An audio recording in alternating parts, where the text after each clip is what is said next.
And we are live, or I am live. I am live. Not sure if anybody is here just yet, but we will see. We will see if anybody pops in here. And I'll just prattle on for a moment for the benefit of those of you who may catch this after the fact. Do I have the thing pulled up for chat? Hold on a second. Let me see here. I see Nerd is here. Kane Unin. Renard is here. And no, LPH will be here shortly. LPH will be here shortly. She is running behind. So there we go. Make myself a little bit bigger. Something odd with the lighting, but she should be here shortly. I said that. Metro Sky is here as we get ready to jump off the evening. We were not able to do a live last week. We were not. If I turn this a little bit, that'll help. We were not able to do a live last week. It was way too much going on. Way too much going on with LPH and her family. She had some things that she had to get wrapped up, so she was in South Carolina, actually. I see Johnny is here, as well as Legends and Retro Style Toys joining us. Glad you could make it. And since she is not here, yes, I bring out the crown. Heavy is the head that wears the crown. As I as I mess around with my over-exaggerated King Lear voice. Greetings, everyone. Salutations. You may enter. Just having a little fun with you guys. My little crown there. It's actually not a bad quality costume crown. And I had toyed with the idea of bringing this to Joe Lanta. And I was going to bring it on Sunday, and we forgot. We forgot about it because she teases me about the crown all the time. And Orpheus is here. He says, King Migo. King Migo. Well, there's a Dr. Migo. Dr. Migo, I'm sure some of you might be familiar with who that is. He's tied in with the entire new Migo thing as we get ready to jump off the evening here. Give some people an opportunity to sign in or to join us, as it were. Open discussion, all things nostalgia. And hopefully everybody's had a decent week this week. That, as my wife likes to say, uneventful, as long as it was uneventful in a positive way, because you can have events and they can be a good thing. But often events are a tough thing because life can be complicated. Life can be complicated, but hopefully everybody was having a good week. I've been very busy. As a lot of you are probably aware, we take care of a lot of shelter cats. We take care of a lot of shelter cats. Fiddle Chips is here. Glad you could join us. And it's expensive. It's expensive to help them all. We had 20. 2 were adopted through Paws Atlanta. And I've been trying to find services to get the other ones worked on, because in the clouder of cats that lives behind our home, there's some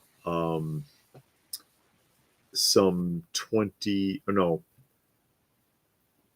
I forget how many, but out of the grouping, there's 4 females.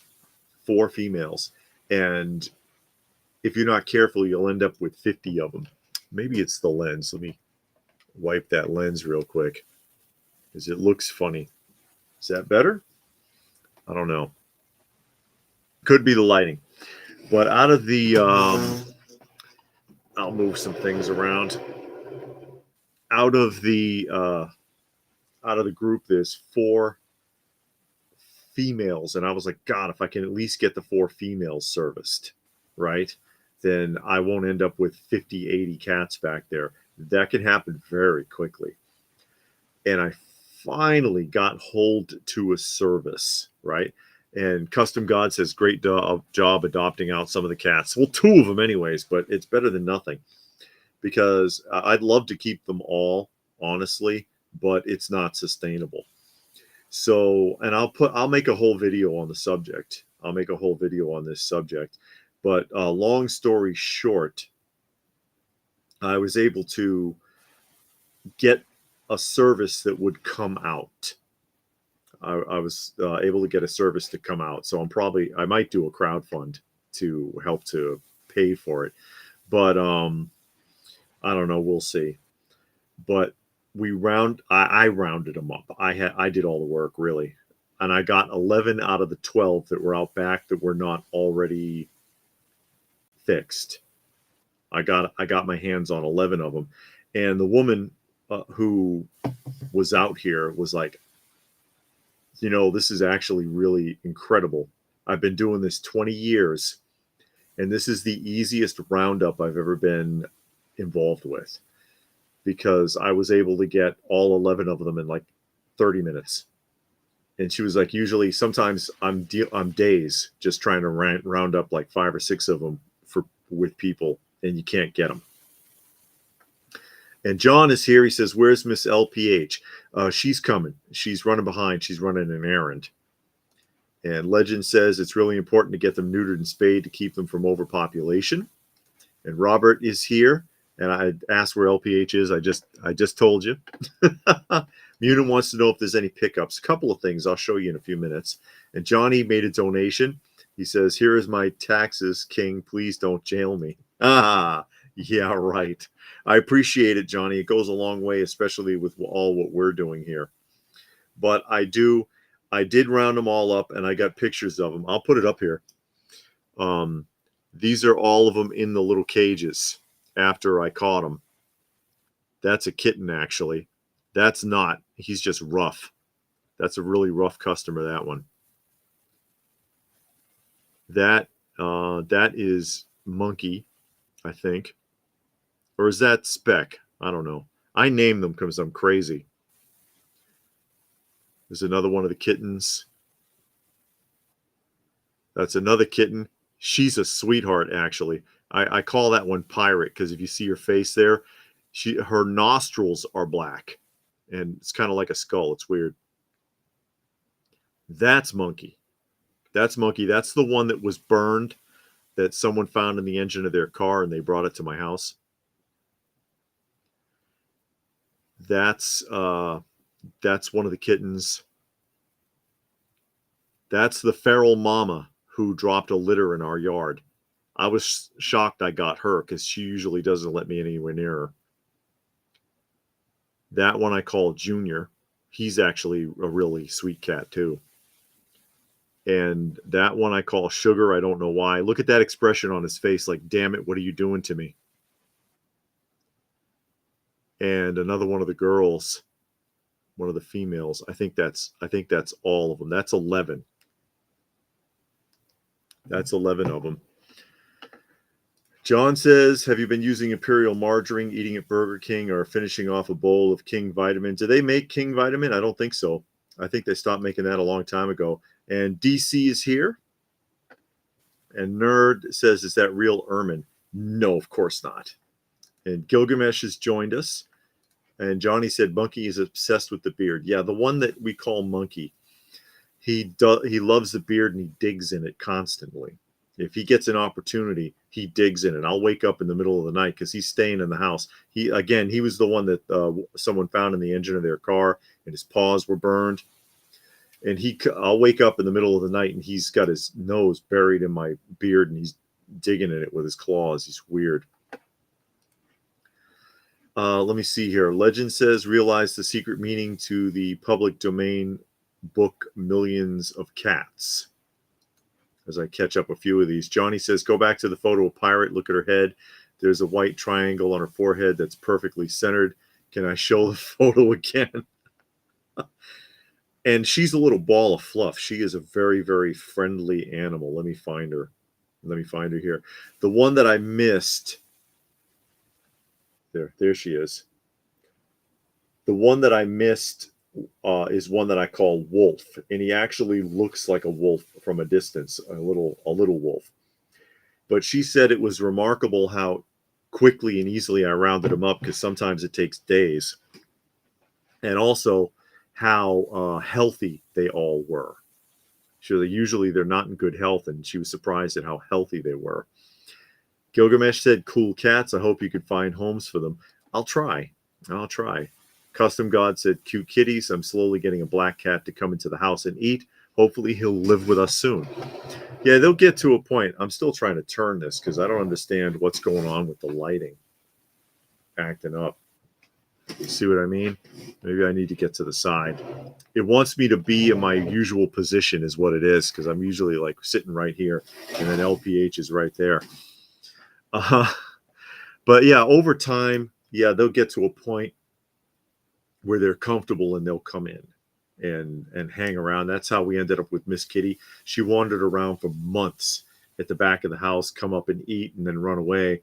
And one day she came into the house and just went in, and we forgot all about Miss Kitty.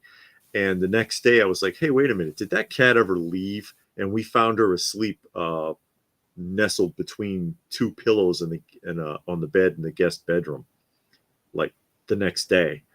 And she really has never left. Brad says, "Bless you for taking care of the cats," or "God bless you." Thank you. Somebody has to. Poor things. Fiddle Chip says they have 2 cats. Mittens is the only one allowed, and my collection floor. Attila doesn't respect toys or comics. Yeah, and that's kind of the deal with Miss Kitty, because Miss Kitty, she can come down here because she doesn't jump on anything. All she wants to do is sit in one of these 2 chairs. She doesn't touch anything else, so it's fine if she's down here. And Johnny says, "I never had a favorite, but I think I just made Pirate my favorite now." And Jay is here, and he says, "Where's LPH?" On her way. She's running behind because she had an errand to run. And so, who is it? Munin asked if I had a pickup. I got this today, actually. I found it at Value Village for $2. It is a Battlestar Galactica drinking glass, 1979. Commander Adama, Battlestar Galactica. The glass is intact. So I was like, yeah, I'll get that. And then they've got a little bio on the back there. It tells you about Commander Adama. It says, "The leader and commander of Battlestar Galactica in the super science fiction production. His daring and exciting role, hard to read through the glass, includes plotting the escape from the Cylons through outer space to seek peace on Earth. He is depicted as a colossal man of war in numerous breathtaking experiences." Commander Adama, everybody. Thank you very much. And Robert says, "Do you still have the toothless cat?" I forgot his name. Hobo. Yes, he lives on our back porch. And there's the wife. There's the wife. She made it. Hooray. Everybody was asking about you. Mm-hmm. No, Fiddle Chip says they were born in 1979. And Johnny said Lorne Green as Commander Adama. That is correct. That was Lorne Green. Also most notably known for his role on Bonanza, as well as other things. He appeared on an episode of Highway to Heaven as well, where he played an actor who saw God. Oh, yeah, that was him. That was him. And Jonathan was like, he can't be serious. I'm an angel, and I haven't seen him. How come he gets to see it? He was upset. He was like, "No, the guy's full of crap. There's no way." And turns out he did.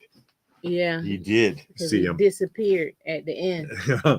Guy was sitting in the front row. Yeah, sitting in the front row in that one chair. Gilgamesh says, "That's cool. I have old glasses like that, but I don't drink out of any of them. I'm afraid of the paint fading." No, don't drink out of them. Shame on you. Nerd says, "Love the original and Ronald Moore remake." The of Battlestar Galactica? Okay. John says, "What's the worst Comic-Con, Toy-Con, or Retro-Con that you both have ever been to?" Oh, man. We were at one.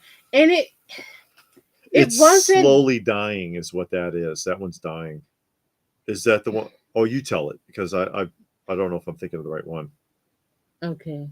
We had went to I don't know. I guess it was a toy show, Mm-hmm. and we had drove quite a ways, and Oh, it I know which wasn't one. I it know which one. wasn't bad until it was nothing there that we were interested in. The Mm-hmm. venue was really nice because it was a space museum, Yes. so they had all these like space shuttles, and then they had like little rooms you can go in to see the space shuttles and space exhibits and all of that.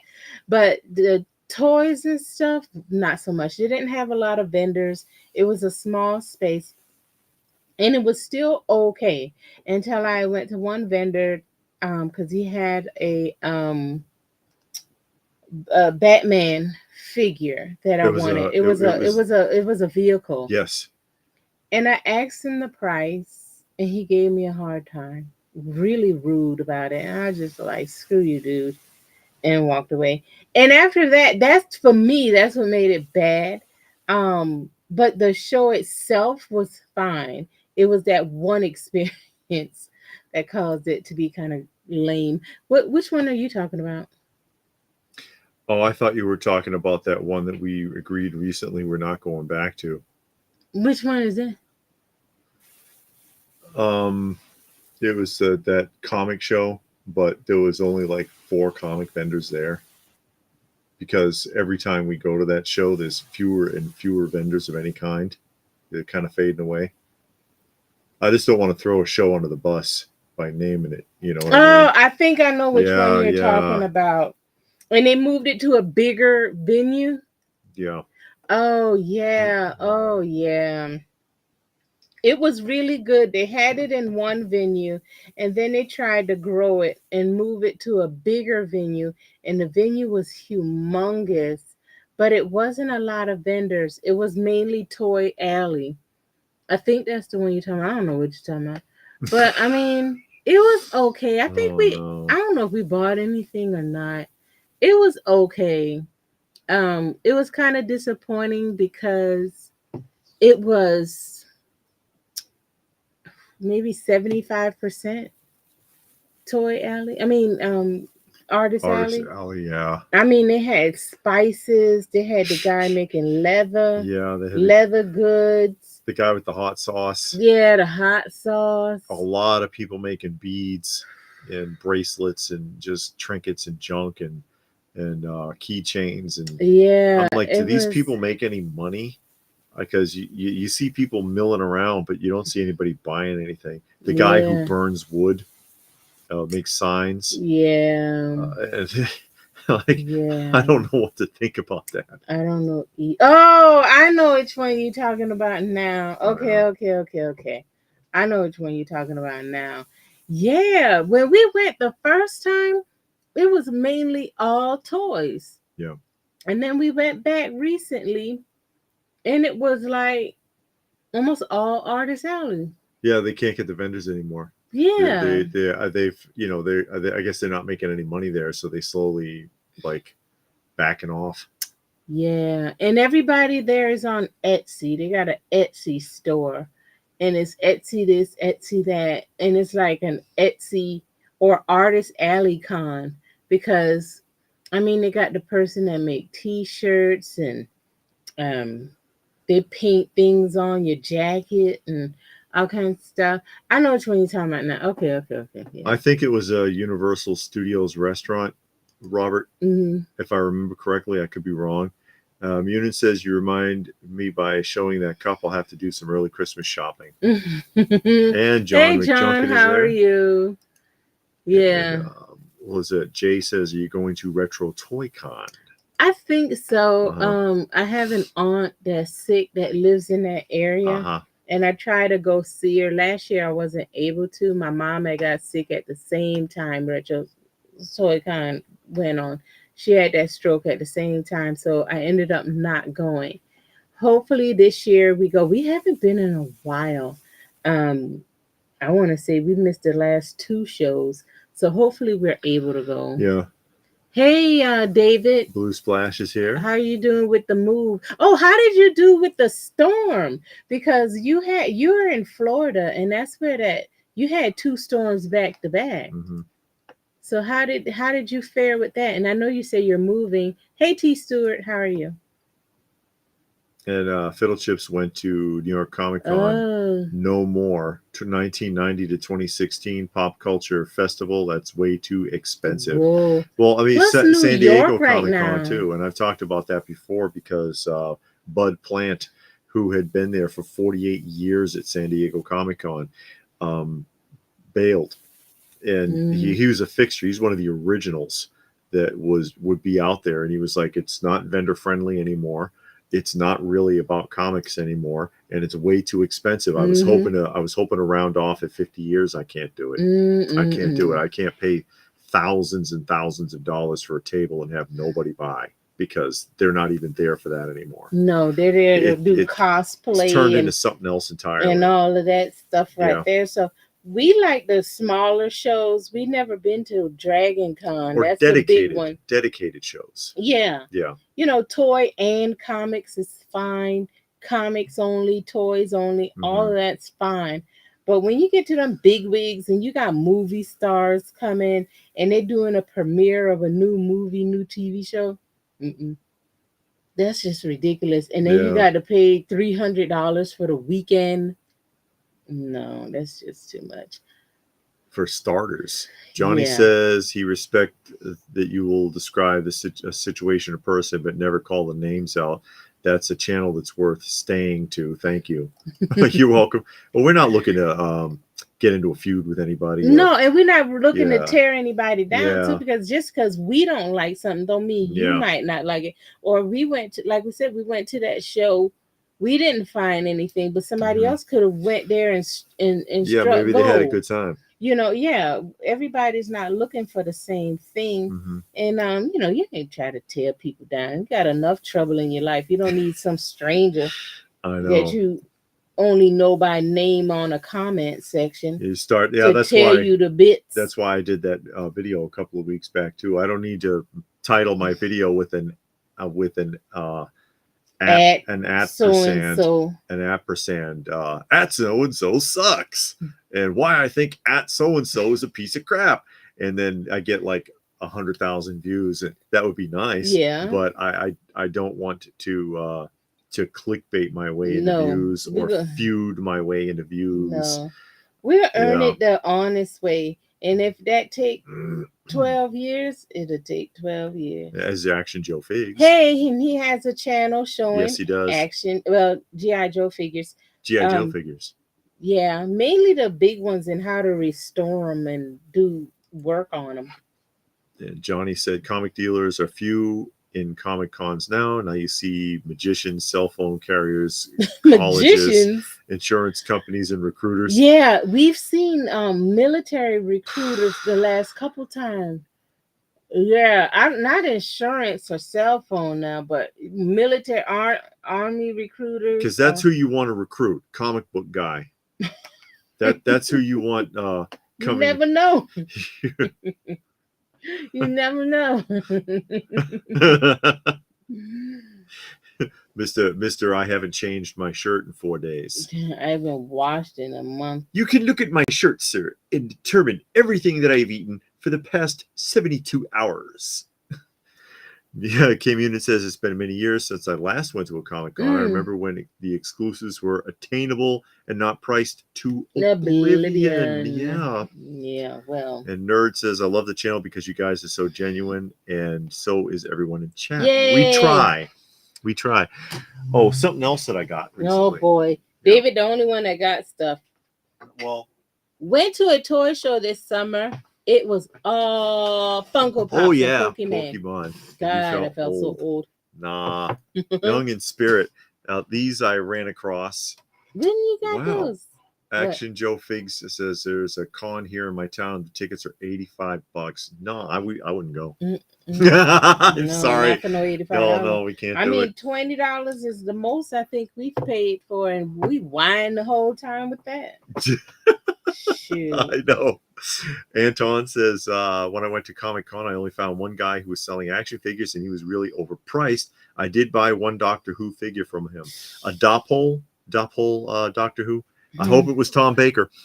But anyways, I found You don't remember? No. You don't remember these? You'll remember it when I start talking. Okay. Check those out. How cool is that? Not cool at all.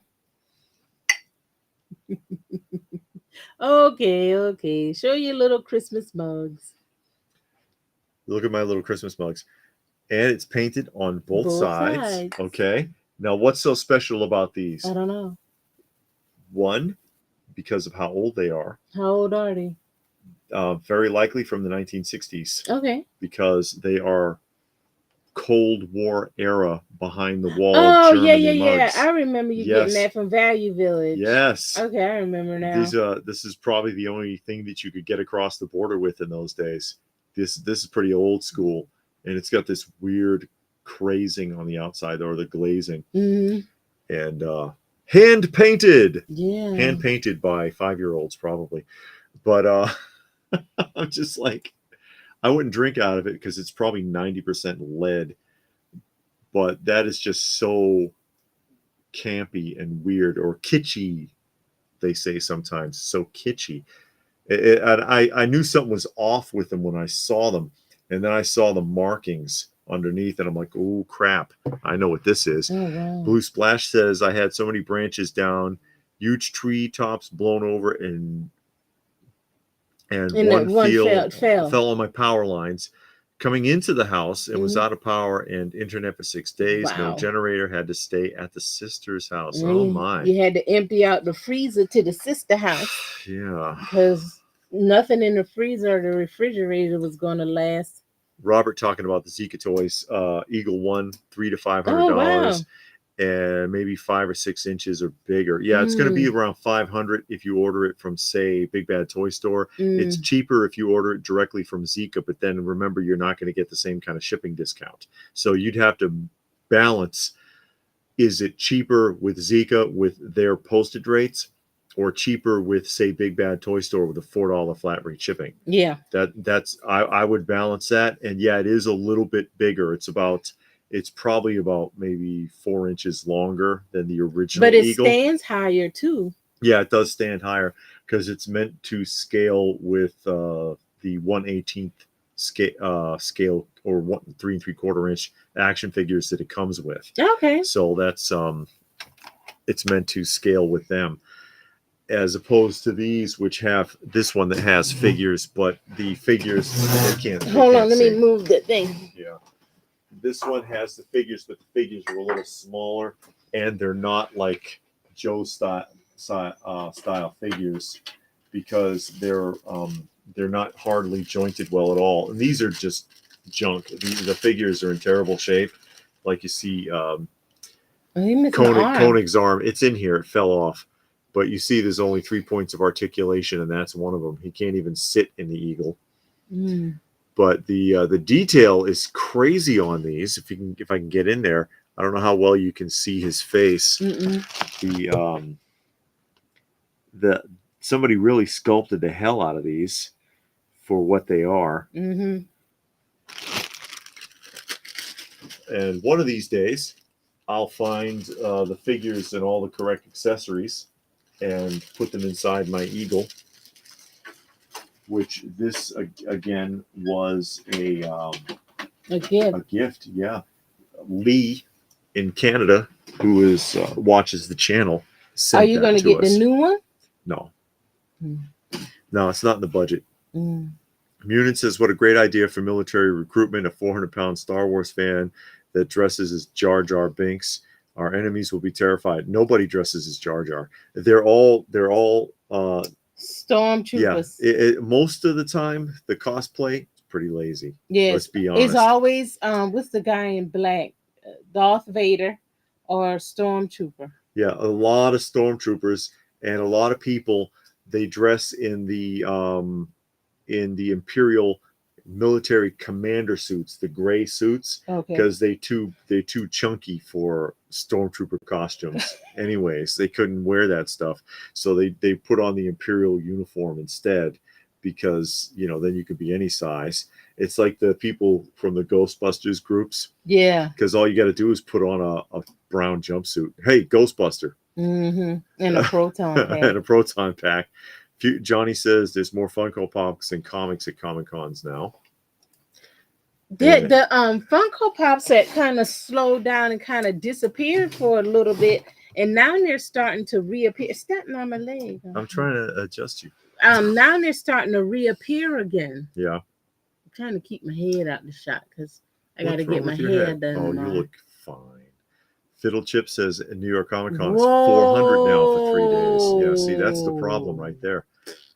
Action Joe says it's full of celebrities and you still have to pay them to sign or photos, and that's too much. Yeah, I know. So you got to pay $400 to get in and pay to get your stuff signed and take a picture. That should all be included. Yeah, the picture is a separate price. Right. And then what you sign is a separate price, because you remember that was the whole big deal. People were whining about Mark Hamill because he had a whole like menu of prices of how much it's going to cost to sign what. John says they were advertising a Toy Con where he lives, but by the date it finally came, the Toy Con turned into more of a Pokemon exhibit with another table full of Garfield the cat memorabilia. Garfield. Eric says maybe dress the recruiters as Duke, Scarlet, or Baroness to make it more interesting. The last one we were to, we saw the Baroness. We saw we've seen Scarlet a couple of times. We always see Cobra Commander. And then we saw, what's the Dreadnought sister at the last one? Zorana. That's the first time I ever saw her show up. Yeah. But she was there. No, we have not seen the Penguin TV show. I'm waiting for it to come out on DVD because we don't have Max. So, but I've heard it's really good and I really want to see it. So once it comes out on DVD, I'm going to grab it and then watch it. And Robert wants to know if the parts fit the old one, the Zika. I doubt it. I doubt it's a complete retool. Yeah. And no, I'm not drinking out of them, Johnny. No. Not those. Santa's nose looked like a crab claw on your little cup. Oh, like I said, somebody there's probably like little gulag children painting those. Oh, he bought a droid. Okay. The Doctor Who. I have him. I bought a droid. Okay. No Tom Baker. And visiting Augusta. Oh, okay. Georgia. Looking for a few homes there. Oh, okay, yeah. Augusta's a nice spot. We might run into you at a show then. Well, the Joe Fest is in Augusta, so we go there once a year. We don't go to anything else, but Augusta does have quite a few shows. And then it's like a midway point because they get a couple of things in Columbia, South Carolina. And then it's like an hour and a half from Atlanta. So that's a good spot. Yeah. And it's cheaper, way cheaper there. And Gilgamesh says, that's cool. I have Japanese vases marked Occupy Japan from right after the war. Yeah, Occupado stuff. Munin says, on the latest trip to GameStop, the floor was littered with clearance con exclusive pops. Wow. Even the brand new ones are on sale. Take the hint, Funko. No, they can't. They can't stop. The guy, the original Funko creator, I guess, has a new line. It looks like Funko Pops. The box, the packaging looks a lot better. It's a bigger window box. Yeah. The figure kind of looks smaller though. It looks like a smaller pop, but with facial features. Yeah. And it's in a shadow box. Yeah, like and you can open it because it has a magnet. Okay. Where you can open and close it. If you've ever seen Tinykins, Mark's Tinykins, and it was like a little TV set box with the little figure standing in there in the background, it's like that but bigger. No, I don't think David getting No, that. I'm not getting it. I would love to get the original Voltron stuff, but I don't King want David. to. Yeah, uncarded. Oh, why here we you go. took your hat off, your crown off? Because heavy is the head that wears the crown. Just a random question, but do you guys use or know of any app to catalog your toy collection? No, I don't know of any app. I use Microsoft Excel. Yeah, there's no specific app because probably there's too many different genres. Yeah. Too many different toy companies, too many different lines. I mean, you can get one that's focused like they have the one for Pops. Yeah. I've never even heard of an app for toys. Now I've heard, of course, you got the one for vinyl records. You got the ones, you got several for vinyl records. You got several for comic books, but I don't think I even heard of one for toys. Me, I just put mine in Microsoft Excel. I created a spreadsheet and I put all of the information in. Then I also have a column for value. Yeah. What's the value of them? Because for insurance purposes, they want to know value. Yeah. The one downside, um, you, I mean, if I work with it, I could add a picture because I like to have the picture of the item. You know, at least a box picture of the item. Um, but what I do on some of them is just put a link.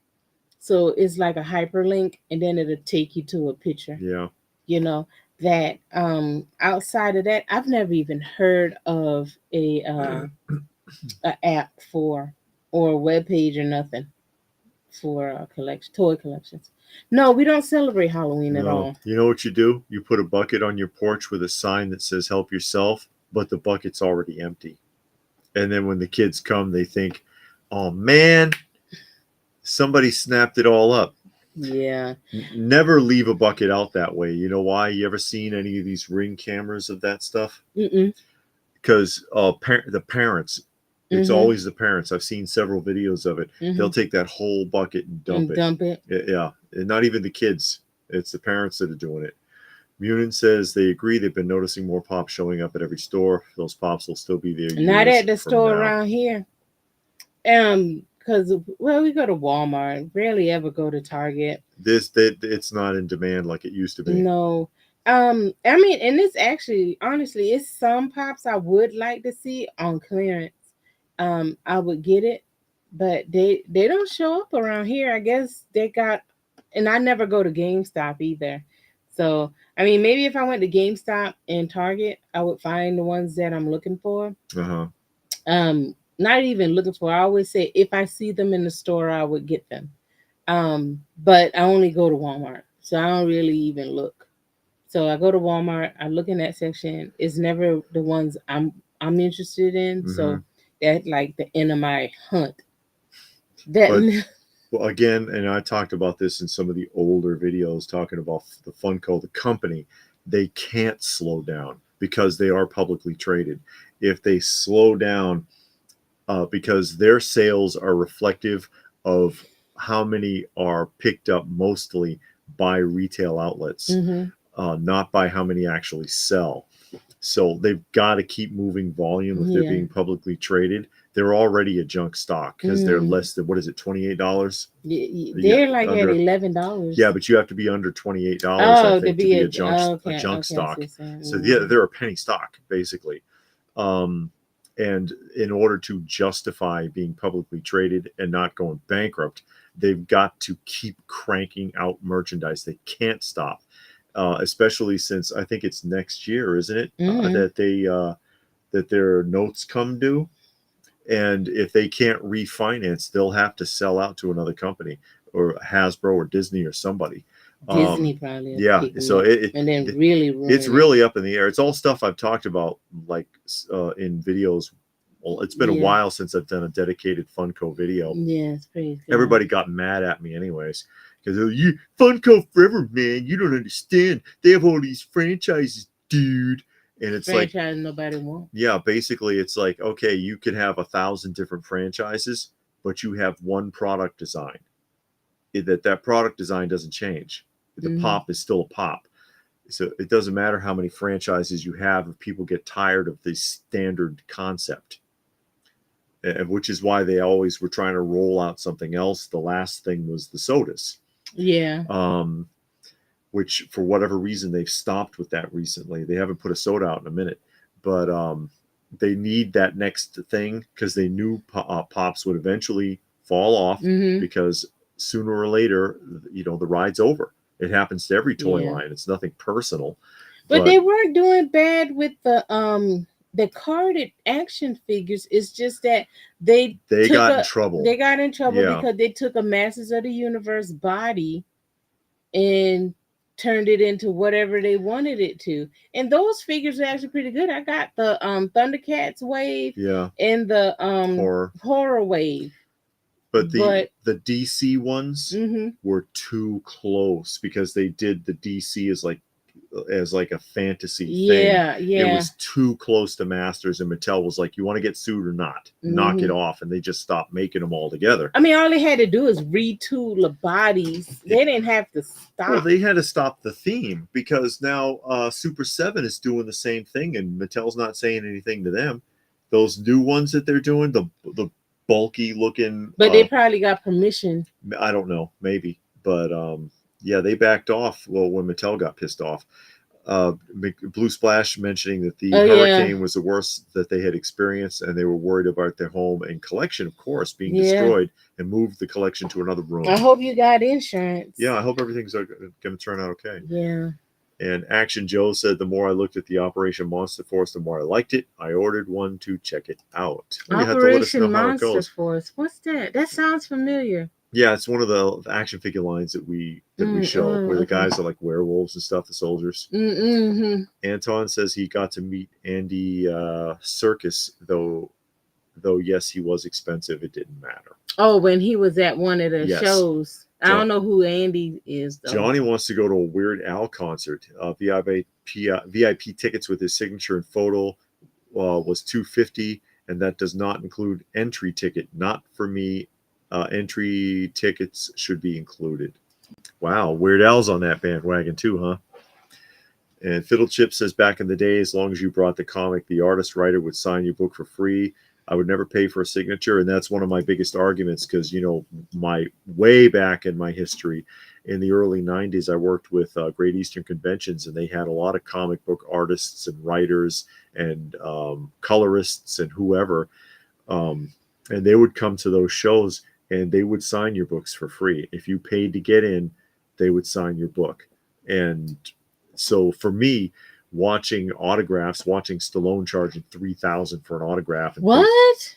Yeah, I'm not kidding. Oh my God. That's correct, isn't it, Johnny? Johnny's the one that showed me the price list for that one, I think.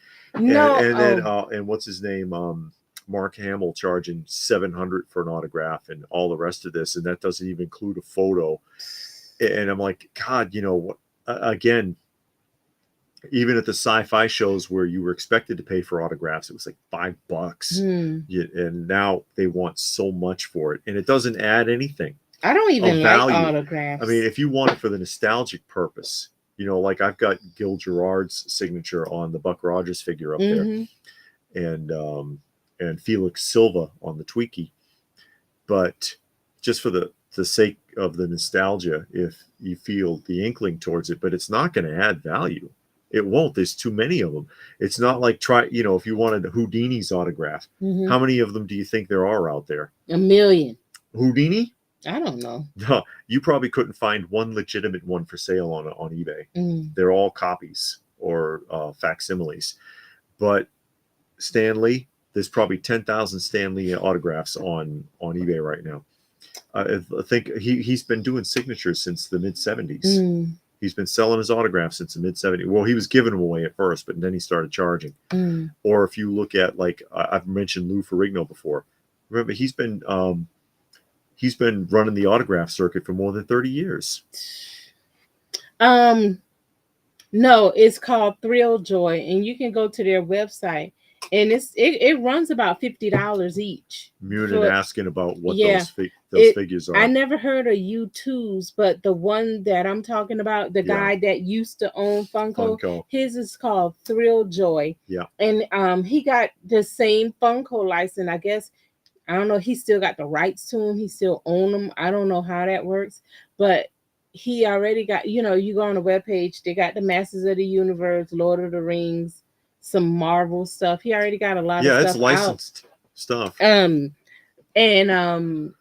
each one of them is about $50 each. And it's like, man, when you did Funko Pops, they were $8-9. Yeah, not and even. They still run around that amount, depending on what store you go to. And you want $50 for this thing? Golly, do you want to sell it? Yeah.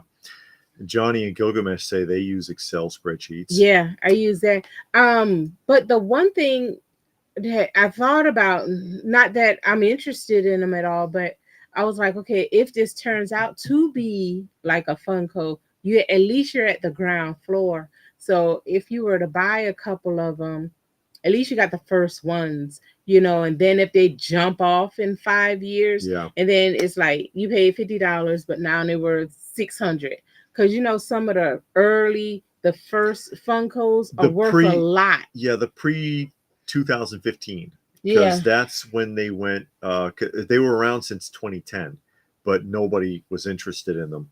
But then in 2014, it started to pick up steam. Yeah. And then in 2015, they started cranking that stuff. Yeah. That's when they really started cranking it. So anything between 2010 and 2014, those still retain some decent value. Yeah. So I don't know if this will do the same thing, but if you were to get into it, at least you would be on the ground floor. You know what I mean? Yeah. So, yeah. And then the thing I like about the Excel spreadsheet, you can always add to it. You can always take away and just add like a column.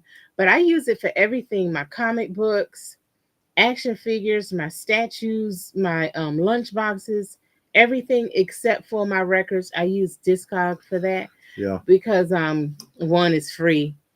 And it tells you the value. Because the comic ones are not. No, the comic ones you have to pay for. And if you get the free one, it's only for so many books. Yeah. So maybe like 500 books. So you got to stop at 500. So I also take a photo of the item or just video record and put on a thumb drive and put thumb drive in a safe place. Yeah, we and that's what we always tell people: do a tour and show all of your stuff so you'll have a video of it. So if something happened, you can say, I got an unboxing or anything to show that you have that in your possession. Yeah. Not only is the candy bucket empty, but the bucket it's gone. Yeah, pretty much. And Nerd says, greedy parents, good idea. Yeah. Yeah. Well, all they're doing is teaching the kids to steal. Robert says he's wondering, does Godzilla's flame tongue work? Yeah, it's not a tongue per se. They call it a tongue. But yeah, all three of those, the switches work. Robert says it'd be cool if you had to have Ben Cooper kids show up at your house. Won't happen. No, they don't come here because we don't. The front porch light don't be on. Yeah, one of my Walmarts was clearance in Pops one time for $1 each. They hardly carry any now. And then this one. Hey James, how are you? One more. Oh, it's behind your head. Oh, okay. They all work. I'm just going slow with it. That's because right. I don't like to screw around with them too much. Yeah, we're still watching Street Sharks. God, that show. And let's shark dive. Frog. That show is funny now. I like it. I don't know. I mean, it is dumb and doofy, yeah, but it's a 90s cartoon, and most of them were like that. I really don't remember Ninja Turtles. I remember watching it, but I don't remember the show well. But I kind of feel like if I were to try to watch it, I would hate it. But I might try to watch it if I can find it on one of the streaming apps, which I doubt. I'll try to watch a couple of episodes to see if I can tolerate it. But I know Street Sharks take a lot of jabs at Ninja Turtles. They do. It's funny. Munin says they went to Walmart, found a ton of Motu figures on clearance, but the boxes looked like they were used as a chew toy for a bear. And then DC there says, any new vintage action figure lines you're thinking about starting to collect? Actually, I talked about that today. I'm thinking about starting Knight Rider, which is only 2 figures. Yeah, well, there's a figure with a vehicle, and then there's a figure of Michael Knight by himself. Yeah. And that's it. Yeah. And it's like, why would you just buy a single Knight Rider action figure who's out of scale with everything else that was available at the time, by the way, because he's like 6 inches tall, and then not have Kit, and then when you do buy Kit, it already comes with Michael Knight. Yeah, but I can't understand why they didn't do Devin and Bonnie and at least the 18-wheeler. The 18-wheeler in that scale, which I don't know. I mean, they don't have to be to scale, but you could be like, they just wanted to test the waters and get something out there, I and it probably guess. didn't sell. Oh. Johnny said, anyone pre-order Mego Atlas? They ordered Devilina. Devilina is the one everybody wanted. And Patrick is here. How are you? And then who's that? Blue Splash says house is Oh, fine, good. no damage. Praise God. Oh, good. Thank God for that. Because I say, oh, I wonder how David is doing. Anton says he was the fellow that was in King Kong, Lord of the Rings, and he was in the new Planet of the Apes. Okay. Oh, okay, that's the guy that he was talking about. The Andy. Yeah, the actor. Yes, Andy. yes. Andy. Okay. And then there is Hey, David Whitehead is here. How are you? Arcade and Toy Channel. And who remembers? Oh yeah, Munin says Stallone charged $3,000 for an autograph. You must need the money. He doesn't though. That's the thing. No, because he got that new show out. Something Tulsa Kings. Tulsa Kings. I mean, plus he owns all of his franchises. So I mean, he's still collecting royalties from Rocky, from Rambo, from everything. And Blue Splash says went to Ollie's yesterday, found new comic legends, grabbed a couple of 2-packs, drove home and found one of the packs was missing a figure. Oh God. And Johnny said Stallone auto prices, the low end was $750 and the high end was $3,000. What's high and low? And I did pay up and got one that was $750, although it was only an 8x10. Oh, okay. So he charged you by the size of the picture. Yes. So $750 was for an 8x10 photograph. Okay, wait. So the $750 was the price of the picture and the autograph? Is that what you're saying, Johnny? You provide your own photo, right? Because I mean, I reorganized my collection of. Oh, okay, that's David cool. did. That's good. Now, because a signature is a signature, no matter what size paper it is, unless you're at the highway department signing for your license and you got to sign in that little script that's this big. Outside of that. Yeah, but you want to get them to sign something cool. Yeah, but my point is the signature is the signature no matter what size of the packaging. Yeah.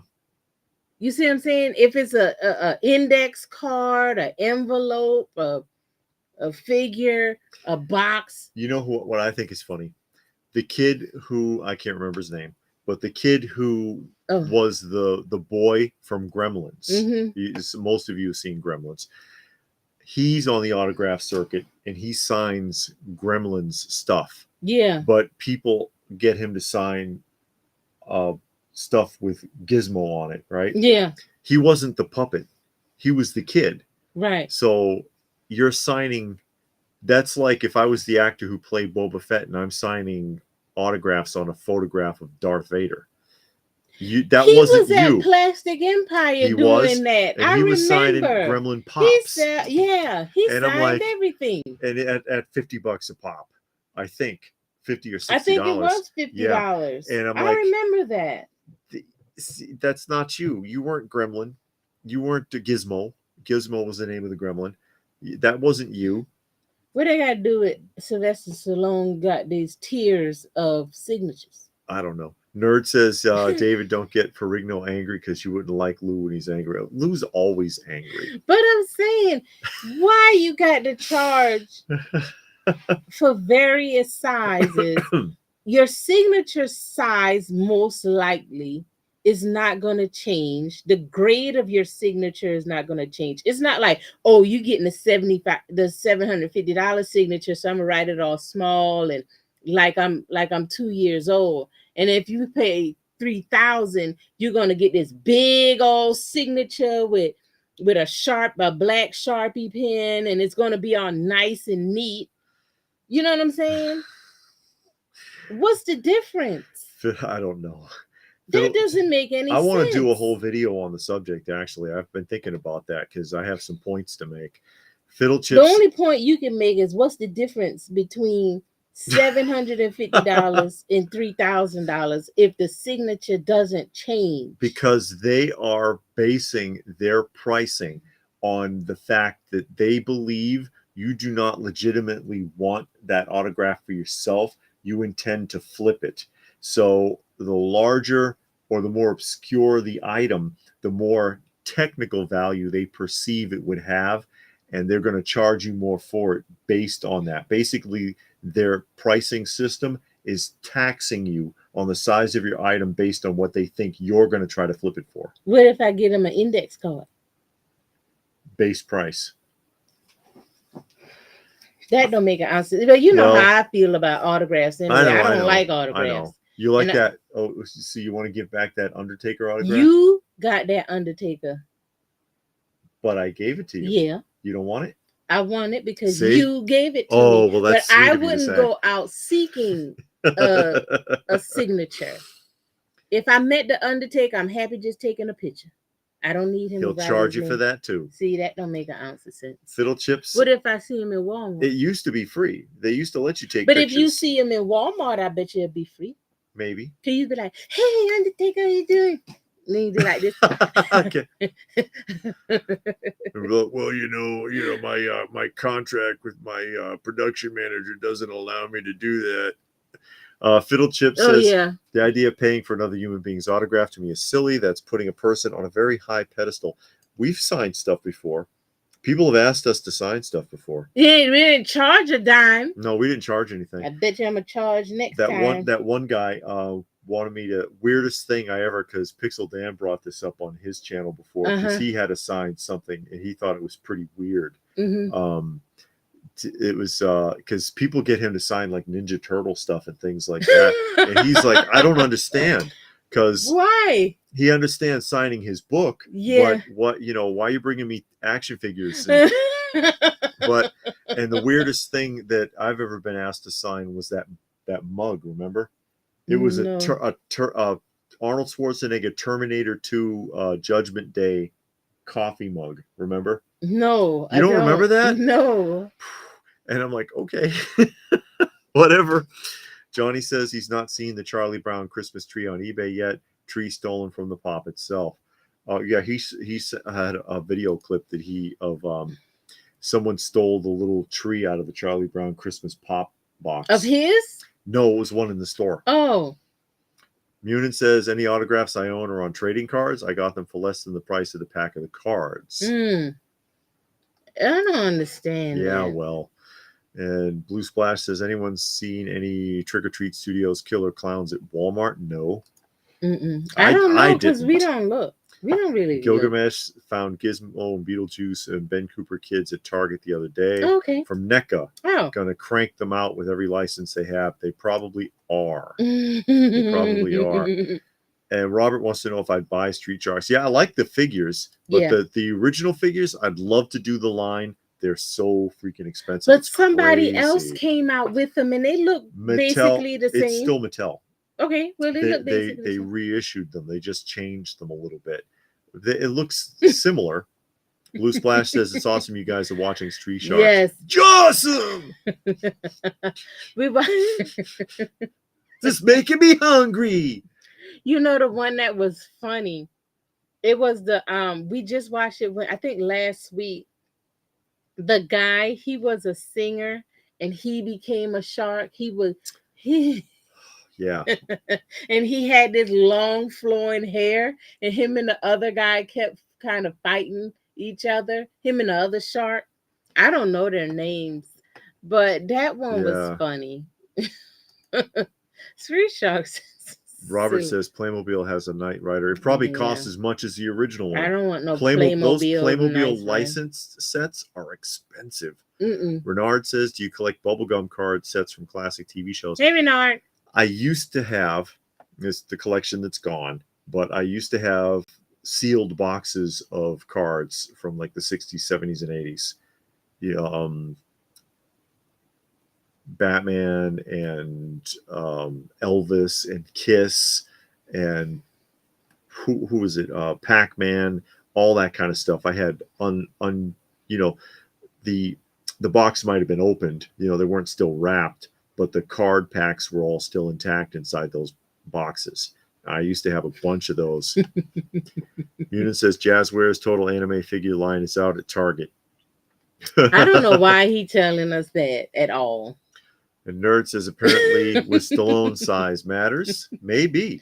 I don't understand why. And Eric says Howie Mandel was the voice of Gizmo. Yeah, I can hear that because he makes that voice. Well, he did a lot of cartoon. He did Yeah. those kids. I can't remember the name of those kids now, but it was some kind of kids in the 90s on a cartoon. He did the voices. Johnny says they had photos for you to choose from, talking about Stallone again. Yeah. You can send in something, but it is tiered. The larger item that you send in, the more you'll be charged. Guitars, posters, glove, jacket. Guitars? 3,000. What do he has to do with guitars? I don't know. I don't think he plays a guitar. And what do you mean by send it in? Because you ain't gonna meet Stallone. I thought you saw him at the show. You mail that stuff. Yeah. How you know you're gonna get your stuff back? It's guaranteed. See? Sure it is. So you got to pay for the shipping there and the shipping back. Yep.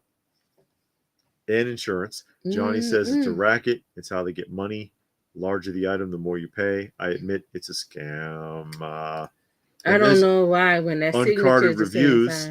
He says I think they price what they sign based on experienced resale or expected resale value. That's what I was suggesting.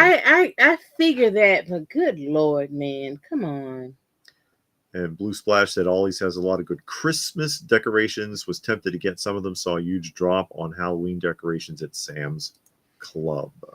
We didn't hardly see much Halloween decorations this year. Hey, Kay, how are you? Yeah. He says, I like the idea of getting a signature. Sometimes it's hard to justify the price of the ink. It can be, yeah. I mean, it can be hard to justify. Okay, I'll be honest. Undertaker, yes. I can see myself with a picture of the Undertaker, a poster, or him on a cover of one of the wrestling magazines and having his signature. I can see that, but not for $750. Yeah. I can't see spending that much. I guess I can kind of understand if you already have pictures, and then you say, okay, I want you to autograph one of these pictures. They say, okay, pick out a picture. You pick up one, and then you're like, well, that picture's $25 plus another $20 from a signature. Okay.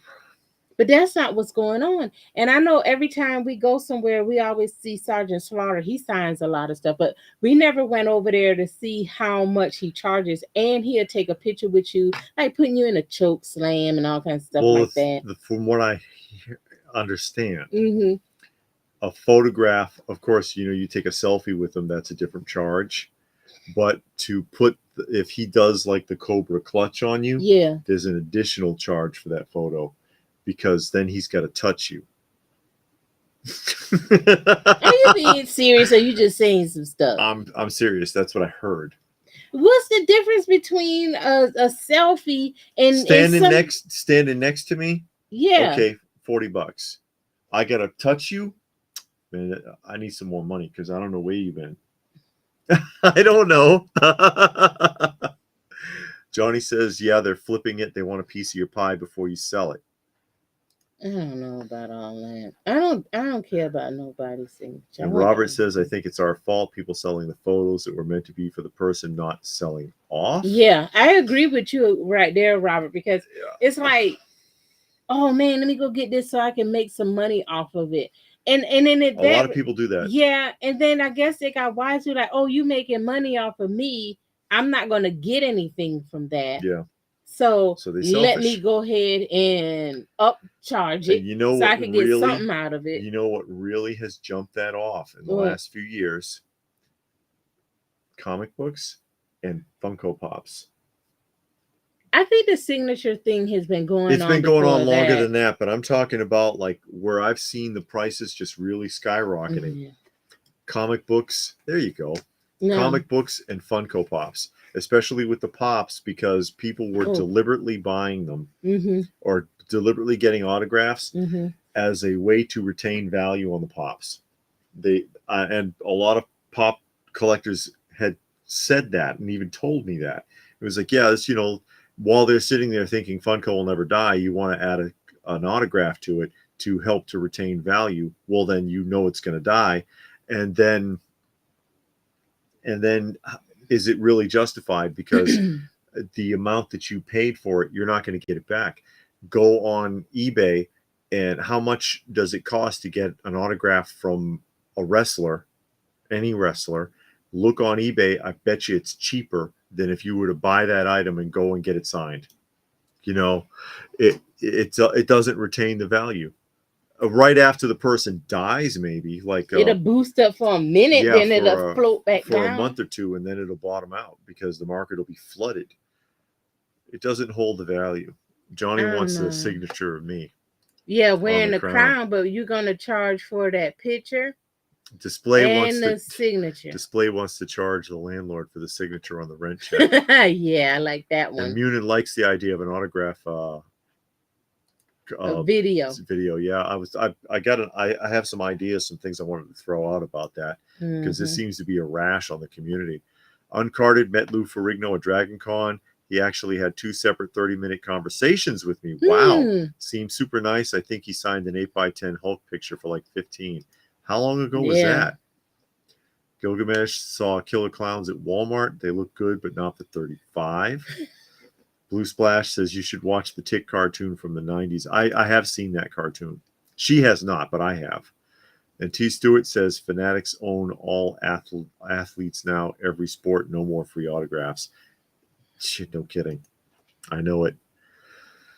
And Bobby's World. That was it. Yeah. He was the voices. He did the Howie voice on Mandel. it. Yeah, Howie Mandel. Had big hands. Does he? Man hands. Man hands. It is legit though. All signatures are certified by JSA, but they still rip you off because they want a slice of that resale value, and that's what. Because it won't sell for that. In the real world, as many of those autographs are floating around, you probably can't get the money back. I actually thought about that the other day with records, because you sell records like back in the 60s and 70s, and they were $3, and then some of them now are $20, $50, over $100. Yeah, but the artist ain't getting a dime. Is the person that sold it is getting that profit. I mean, I guess they already got their profit. Yeah. But they're not, and I actually they already made their deal. Yeah. Yeah. I actually thought about that the other day. DC says the last con they went to, seems the prices were overinflated. Yeah. Dealers weren't really interested in negotiating. No, and also they never. No, I didn't say that. Sometimes it depends on how much they paid too, because they have a lot of overhead. They have to pay for the table. They have to pay for the transportation. Yeah. They have all the time that goes into the setup and breakdown. They may have had to get a hotel. They may have had to pay for fuel and food, meals. Yeah, there's a lot involved sometimes, and they might sit there and be like, God, I can't afford to take too many hits here. They don't need to be going to those shows outside the state. It depends on how much it costs for them to set up, honestly. Unit says, anyone heard of the review of Venom's Last Dance? It didn't look good to me at all. It looked good to me. Yeah, it's because you don't know any better. Oh, by the way, who saw the roundup? Who saw yesterday's roundup video? Because I have a point to make about it.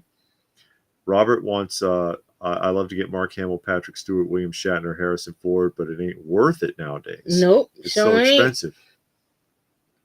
And Johnny said that really risky putting someone in a headlock or cobra clutch. If someone gets hurt, they would sue him and the convention owners. No, it ain't like all that. Yeah, I want to do. Yeah, that's what I want to see, is him actually choking people out. No, he just put his arms around you like this right here, and that's it. Because we saw him do it. Yeah, he's real easy. Yeah, he ain't doing nothing. Plus, it's being watched because he's got his manager there. So if anybody tries to fake out, transmissions detected. To fake out like the guy, what is that actor's name that Hulk Hogan did that to? And he actually passed out. He passed out, and when Hulk Hogan let him go, he didn't know he was unconscious. And I can't remember the actor's name. I don't remember his name, but he played on on Law and Order, Law and something Order, like that. and He was in played a in lot the of Flash. shows. He was the news reporter on the '90s Flash. Yeah, but Hogan didn't know he was knocked out, so when he released him, he just dropped and he slammed his head into the floor, and it was actually bleeding. He had blood running down his shirt. Uncarded says, I think they typically charge less for an autograph if it's personalized. I would never just get a signature while having the autograph address me personally. Yeah. And Fiddle Chip says he despises comics or anything else with signatures on it. I want the comic like it was on a spinner rack. I don't mind the signature so much if it's properly placed. You know what I don't like on comics is when it's been remarked. When they draw like a little sketch on it. Yeah. Unless it's a blank cover, because they make covers for that now. I can understand that. But if they go and they do a sketch over the existing artwork, I don't think it looks right to me. I don't want you drawing all over the picture because then I can't see the picture. Yeah. Robert says we ruin signatures. They used to be free. You both need crowns. It looks nice. LPH. Yes, she does. It looks fitting. It's hot. Fitting. Is it? Johnny says Clint Eastwood signatures are the same price as Stallone's. Wow. I was going to get an 8x10 with Eastwood, but the tier sold out in seconds. How you sell Seriously, out? sold out in seconds because he doesn't do autographs often. Yeah, but I mean, I guess he got a set limit. I'm gonna only do 10. Oh, yeah. I guess. There's Mark Franco. Hey, He Mark. says hello from Cape Cod. Cape Cod. That's why I'm glad I'm an artist. I'd rather have a picture or a sign I created myself of said celebrity. No charge on that. And Nerd doesn't need autograph grading. He said you don't like it. Oh, okay. Kay says Halloween getting popular again in the U.S. Not really. No. Because it's becoming quite popular in Australia. Is it? Really? That's interesting. We didn't see much going on with it this year, like in the stores. It's sure as hell not like when we were kids and like they'd have whole sections of the store dedicated. Now Walmart has like literally 2 aisles. You know. Now it is a lot of houses around here, and this one house they got a haunted house or a haunted maze in the front yard leading up to the door. Yeah, and that looked cool. They might be having a party. Yeah, maybe. But it looks cool. I was like, man, I want to go through that. I mean, they got like this whole like tunnel thing. You can walk through it, but you can tell it's for kids. So a full-size adult might have to bend down, but you walk through it and it leads all the way up to the door. Yes. So I'm guessing they got a lot going on in there, and that looks cool. They put a lot of work in it because the whole yard is covered with stuff, and it's a lot of houses decorated this year. And normally around here, you don't see a lot of houses for Halloween, Christmas, all of that. They don't get decorated, but this year, it is for whatever reason. But Halloween, not Halloween, Walmart, they got like two aisles. Yeah, there's nothing there anymore. 10 years ago. For what? For the autograph. The autograph. Yeah. And Johnny says if you get an autograph personalized, you will pay extra depending on the celebrity. Mm-hmm. At conventions, it's up in the air. It depends on the handlers. But then if you get it personalized, it's harder for you to sell. So it should be cheaper. Yeah. And Nerd says we, the collecting community, don't need someone else to tell us what we want. Yeah. Yeah, no kidding. Like or what? Yeah, it's worth, right? Like or what it's worth. And Gilgamesh says he's going to have to make Soundwave my text message alert. Yeah, that's right. She took the crown. It's okay. Yeah. David is dethroned just for a little while. I'll give it that. And Fiddle Chip says Stan Lee covered so many faces on comic covers. I like looking at CGC comics that look ridiculous. And Uncarded says Richard Belzer was the guy Hulk Hogan put to sleep. Okay, that's his name. It. Yeah, and he didn't realize he was unconscious, and so when he dropped him, he smacked his head, and he was able to legitimately sue. And I remember reading about that in the book too, because what's his name, Mr. T barely spoke. Because that was, I think it was WrestleMania 3 with Mr. T, and he was like, the guy barely said anything, and then when I choked out dude, then all of a sudden he's going to start running his mouth and yelling, and I'm like, that's what you get, fool, whatever. And I'm like, oh crap, the guy actually fell out. You just shut up, T, seriously. know that's what he's thinking. Just be quiet, please. While he goes on, and the guys, he got back in character. He got up and he faced the crowd, and he was like, "Well, we'll be right back after these messages." And you could see the blood running down his neck and into his shirt. And he sued. He got over big time in that lawsuit. Blue Splash says, "Is the Big Blue Monster plushie from the 80s hard to find at shows?" What's a Big Blue Monster? Big Blue Monster plushie? Mm. Are you talking about My Pet Monster? That's very hard to find in any kind of condition now.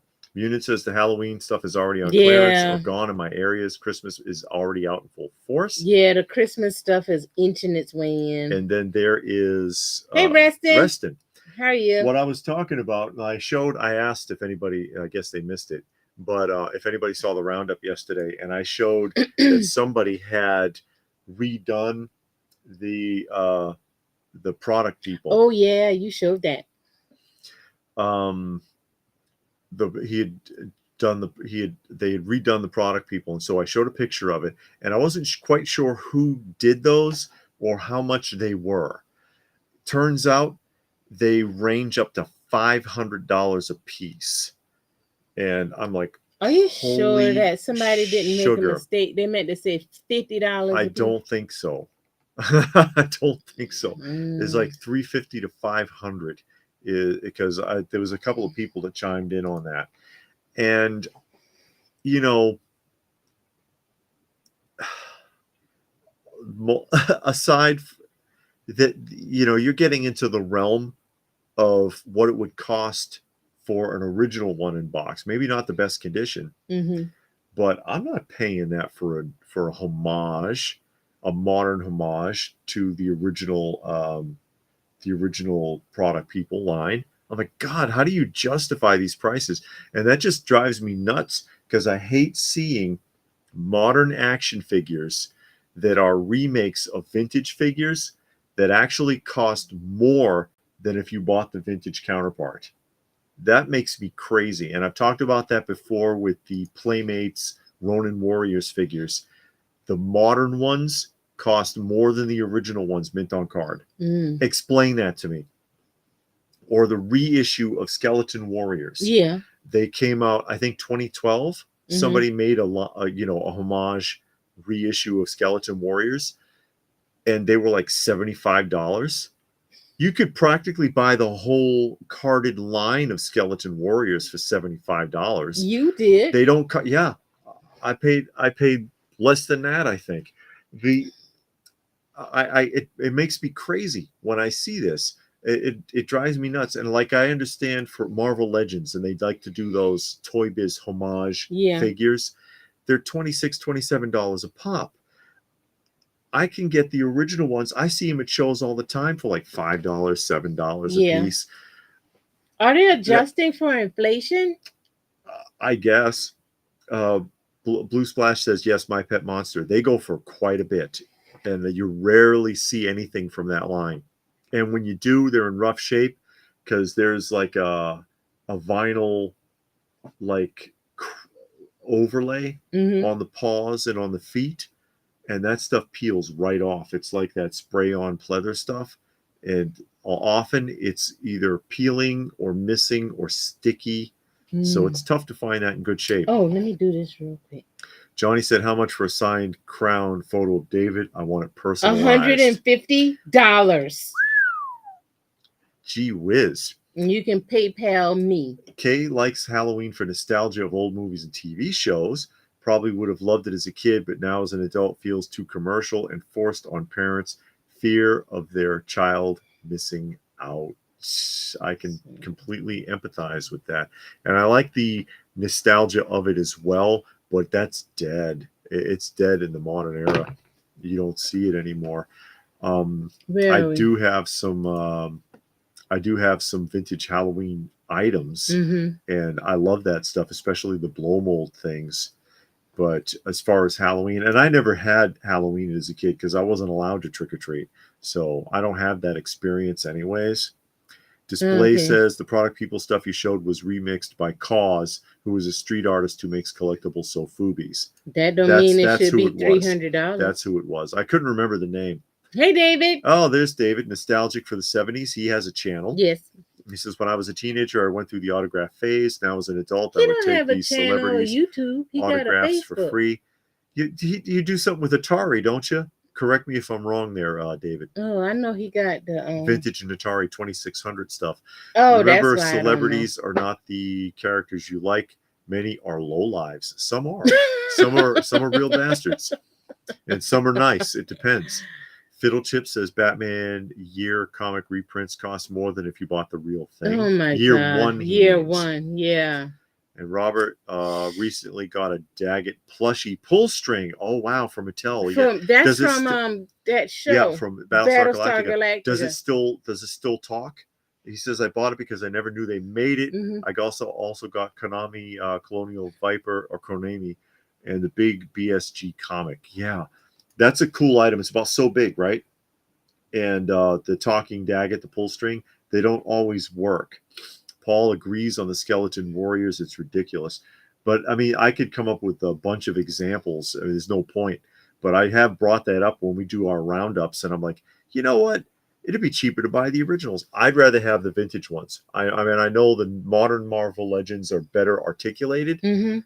I'd rather have the vintage ones. Munin says in a few short decades, they'll be seeing retro remakes of his original anime figures. Probably. Yeah. And Reston, what did I miss? LPH has the crown. She stole it. David took it all. She stole it from me. I have a pretty big My Pet Monster collection. I even collect all the bootlegs. Wow. I don't think I've ever really seen the My Pet Monster stuff before. My Pet Monster's pretty neat. neat. I don't eat at Dairy Queen. See, like these. We don't eat it. We stop eating at Dairy Queen because every time we go there, we get sick. Yeah, it's like I don't know what the hell is in there. It ain't ice cream. No, and it's just not right. And we went there the last 2 times, and it was different Dairy Queens in different towns, different counties, and we got sick. Yeah, so we never ever going back. It tasted awful. It made my stomach feel like it was full of lead. So we're never ever going back to Dairy Queen. We go to what's that place we go to for ice cream? I don't know.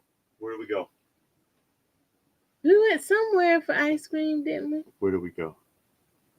I don't know either. I know we got a Cold Stone Creamery here. Yeah. And we were I haven't been to Cold Stone go. in a while. They were closed. Oh yeah. They had closed. So we were going to go after the movie. And then he didn't want to go to Baskin Robbins, so we ended up not going anywhere. Yeah, because Baskin Robbins kind of sucks now. This is my original AJ Renzi pumpkin.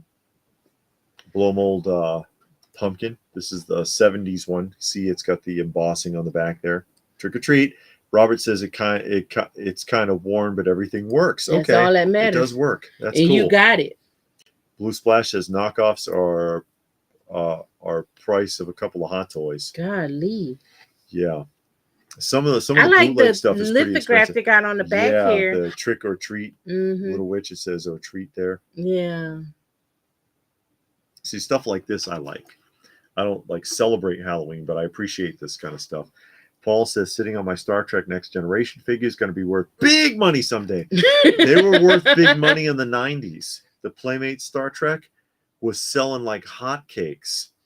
But they that's when Playmates was doing that bit with the serial numbers on the bottom of all of the action figures, and numbers below 10,000 had a different color scheme, and they were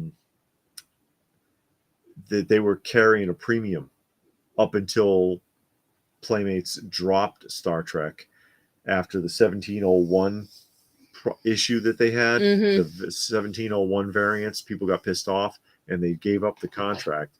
But now, I mean, you find that stuff in bins like 2 for $5 and stuff. It shows. And I can show you an example of 2 different Playmates, well, one with a high number and one with a low number, because they did do that. Nostalgic says I don't have any videos on the YouTube channel right now, but I am a member of Atari 5200 podcast and been a guest on a few episodes of the Toy Tomb podcast. Toy Tomb. Okay. I never heard of them. Oh, yeah. You never seen Gremlins? It's a lot of those 80s shows that's popular. that everybody's seen that I've never seen. Y'all know all of the ones I've never seen, and I'm okay with that. Gremlins was one of the ones I've never seen. Do you find the Halloween stuff at shows or garage sales, David? We find them at garage sales. I found all that stuff at garage sales. See, like here's 2 skeleton warriors, and if you notice, there's color variations. Hold on, I'll come back to you, John. Yeah, their gem is a different color. One has a painted leg and one doesn't. One has a different colored sword. One has silver on it or gray on his gun, and one gun is plain. This one is the earlier number edition, and this one is the later one. And you see they skimped in the coloring on it. But they did that with a lot of the serial numbered because it's hard to see because it's black on the bottom. Mhm. But they both have the serial number stamped, and numbers under a certain number, I think it was 10,000, would have a better color scheme. And they did the same thing with Star Trek and a few other of their lines. And people were paying through the nose for low numbers. The earlier the number, the bigger the price. And then now it doesn't matter. They're really, nobody cares now. They're not worth that much. What's the best Comic-Con toy show you've been to? We always have a real good time at Joe Fest. Yeah. And the Toy Lanta and Joe Lanta. Yeah. Those are the main ones. Well, the Retro Toy Swap, which comes up 6 times a year, we always have a good time there. Yeah.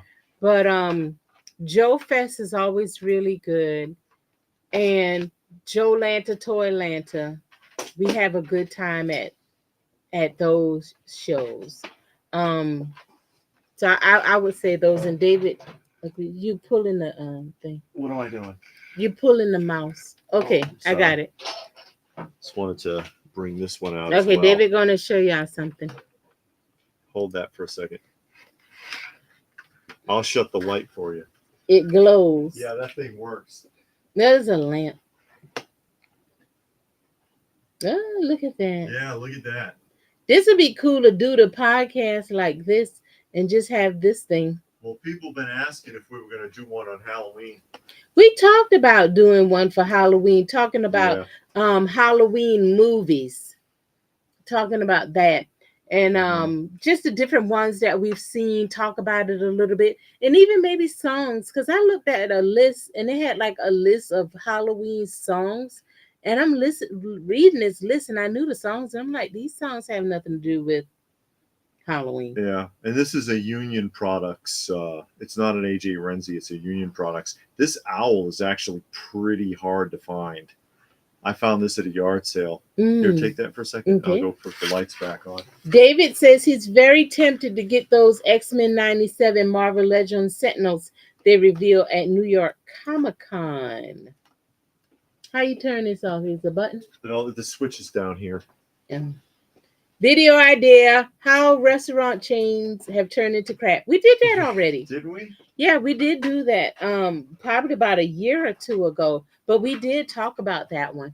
How your favorite restaurants that you grew up with, It's how just it's not changed. the same. Yeah. Yeah. They used to, especially the ones that used to be really kid friendly, and now that just doesn't even, none of them are. They really no emphasis on trying to attract a family atmosphere through children, with the exception of maybe like Chuck E. Cheese, Yeah, they still around. Yeah, Chuck E. Cheese is still around, but other ones like Pizza Hut used to be really family oriented. Used to have tabletop video games, and McDonald's had the all of them McDonald did. Land and the play area. Yeah, all of it those was a big fast deal. food.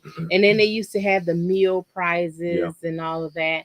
All of those restaurants, I mean, they would give you the coloring book and the box of crayons. They would have certain nights, either kids ate free or kids ate for $5 or The something appeal like was that. there. And I didn't have those family nights growing up. We didn't go to restaurants. We didn't go to vacation. We didn't do any of that stuff.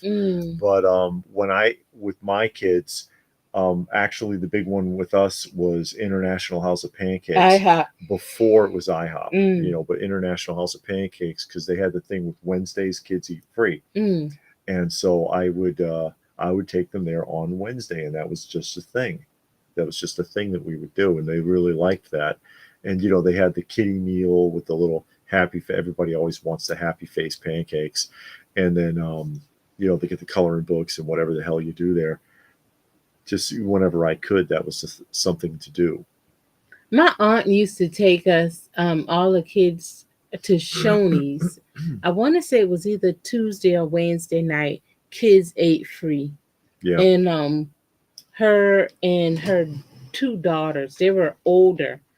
They would take us all to Shoney's, and we'll eat there. And that was always fun. Yeah. Robert had the Atari 5200. He actually liked it. He never knew why it got so much hate. Well, because it got overshadowed pretty quickly, basically, because that's after the success of the original Atari 2600, then the success of the original 2600, they started back to back. Coleco came out, and then Sega just knocked everybody out, or Nintendo actually, Nintendo, and then Sega knocked Nintendo off. Because, I had a Nintendo. Yeah, and to this day though, the Sega Genesis and the Nintendo NES are still my favorite operating systems. Fiddle Tip said starting lineup, Power of the Force, Star Trek from Playmates lines everyone thought were money in the bank. Yeah, no kidding. They cranked out so much of it though. Frank and Frog wants you to see Gremlins. And Gremlins 2, you can see Hulk Hogan. Oh, he was in it? Yeah, a small part. Johnny says, saw the museum video yesterday. Hope you continue getting the other Rambo figures. How many do you have? Like 5, I think. 6. But one of them is an Argentinian variant. It's, it's Troutman, but with a dark tan. Yeah. On a yellow card. Oh, okay. Hold on. Got some side conversation. Yeah. Great blow mold. Yeah, the owl's fantastic. I love that owl. And I found it at a yard sale for like $5. And if it was on, I never would have got it if it was just off eBay, because man, that sucker's expensive. I know. Yeah. David said he would pay admission to see our collection if he lived in the U.S. Oh, it's $1,000 for 10 minutes. Wow, God. American dollars, David. But no, we haven't picked up any new comics lately. No. I haven't gotten a comic book. Oh no, that's a lie. What did you get? You fibbing to people. Yeah, because I totally forgot. But I showed it already. But you probably didn't see it because it was during the hurricane. The stuff you got from Joe Lanta. Is it still sitting there? I don't know. I'll look. I can look real quick. Yeah, because I don't think I showed it to any of you guys. I think we did. That's right here. Yeah, okay. You know where you showed it? On the haul video. Well, yeah. On Alan's video, because we were on Alan's channel, Comic Collector Geek, and I showed him. So I did. I got some comics. I'll show you the comics. Hold on. Yeah. Okay. So I'm almost finished with my Werewolf by Night. Yes. I think with the ones I'm about to show you now, I think I need like 2 or 3. Yeah. I know I need number 1, which I'm gonna have to buy a facsimile of that. Maybe somebody will send you one. Yeah, okay. Shoot. Here you are. Mm-hmm. That would be great. But I'm almost done with this run. I like to read runs that I have complete, because you read and then you're like, gaps will screw you up. Yeah. Now I love my this is the girl right here got on the cement on the cement foot. overshoes. Yeah. Yeah. And they throwing her in the river. Bye. They don't need her. Should have kept her mouth shut. Yeah. See no evil, hear no evil. Yeah. So I got a bunch of crime books. A whole $100 reward. Yeah. I got a bunch of crime books. Yeah. I like reading the crime stories. They're actually pretty good when you read it. This guy right here, he got shot in the arm. And that cop's about to knock him upside his head. Yeah. Got this one. Real Clue. Yeah. a real clue. This one is a good one. Yeah. The guy's running on the wall, Yeah. trying to escape. One of them are going to fall over on the side, over the side. And this is the best one. You know, I love my suicide. Well, this, I don't think this is suicide, but you know, I love that Yeah, kind of he cover. hung that guy. Yeah, and now he hiding from the police, but he gonna get caught. We all know it. So those are the ones that I've gotten. No, and before that, I haven't gotten comics in months. Yeah. So I don't know. I just haven't even been looking on eBay or nowhere. I just haven't been looking. And Johnny hit wants that us to thumbs hit up. thumbs up. Yeah, please do if Yay. you don't mind. John says the Howling Owl reminds me of how I looked when they gave me barium to light up my colon. Oh, shame on you. That stuff will make you sick. Kay says issue is even if you went to get the places that are family friendly, everyone is on their phone, Yes. not bonding. Yeah, thank you. That's Yeah. true. Even the toddlers. Yeah. That's a huge pet peeve of mine is little kids glued to a damn phone. And then the argument is, well, how do you expect me to keep them under control? Like you see the kids in the supermarket and they're 3 and they're like this. How did we do it? Mm-hmm. You know, how did we do it? How do we keep the kids from like acting stupid? You pop them a couple times. I mean, I know people don't like doing that, but it actually worked.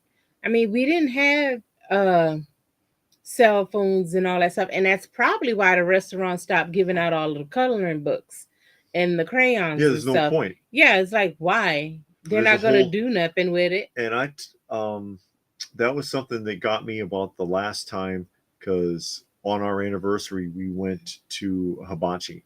Yeah. And it was jammed. God, it was packed. It was packed. It was because there was 4 grills going with 2 people at each grill, or 2 cooks. So that's 8 grills.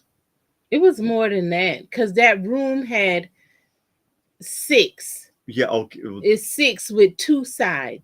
So one whole grill, one whole seating area has 2 grills. It had 10 people on each side, so that's 20 per section. Yeah.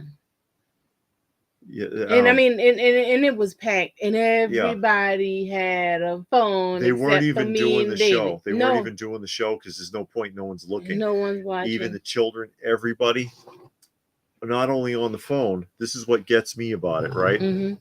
Because and also I'm one of those people that thinks you should take your hat off when you're in a restaurant. Hats are still on. Hoodies are still up. You know, and it's warm out. People wearing hoodies. Yeah, it's and hot. The phone is laying on the table, and they're bent over. They're hunched over, looking down at the phone, just bent down. You know they can't see looking you, right? at the phone. Well, whatever. But I mean, they're hunched. They're the phone's laying on the table, and they're bent over, looking at it. And then the guy next to us, he's watching like a football game. Yeah. It's like, you watching football on a cell phone. And I don't know. It was frustrating to me to see that change, that change in society.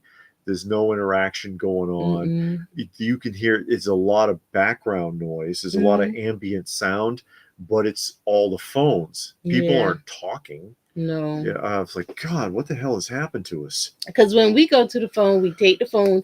Both our phones, when we go to the restaurant, we just set them aside. Yeah, we set it over there in the corner, and we don't touch it no more. You sit and you talk. If you don't have nothing to say, you sit there. Yeah, and we always sit next to each other, and we always interact. But that is annoying. You go to these restaurants, and people and it's no talking, no interaction, no nothing. And it's like, oh, we having family time. How are you having family time if you're not interacting? No. Just because you're each other's presence or each other's space doesn't mean anything. No. Never ordered anything but the original pancake as a kid. I thought the fruit and the whipped cream were too girly. Oh, shame on you. And Andorian, he says, was your family super religious? I went to Hobby Lobby today and no Halloween stuff there because of Ona's religion. Yeah. She was not religious. Mine was. My mama didn't like me going trick-or-treating at all. No, my mother, that's just it's a long story. She was not a nice person at all. If I got going for real, I'd lose everybody because they wouldn't believe the stories I would tell. He done told it like 100 times. He tells bits and pieces, but it's so she depressing. Was pretty cruel. She was pretty cruel. That was just part of it. But it wasn't real. I wish it was a religious thing. Yeah, my mom was real religious, and now we are.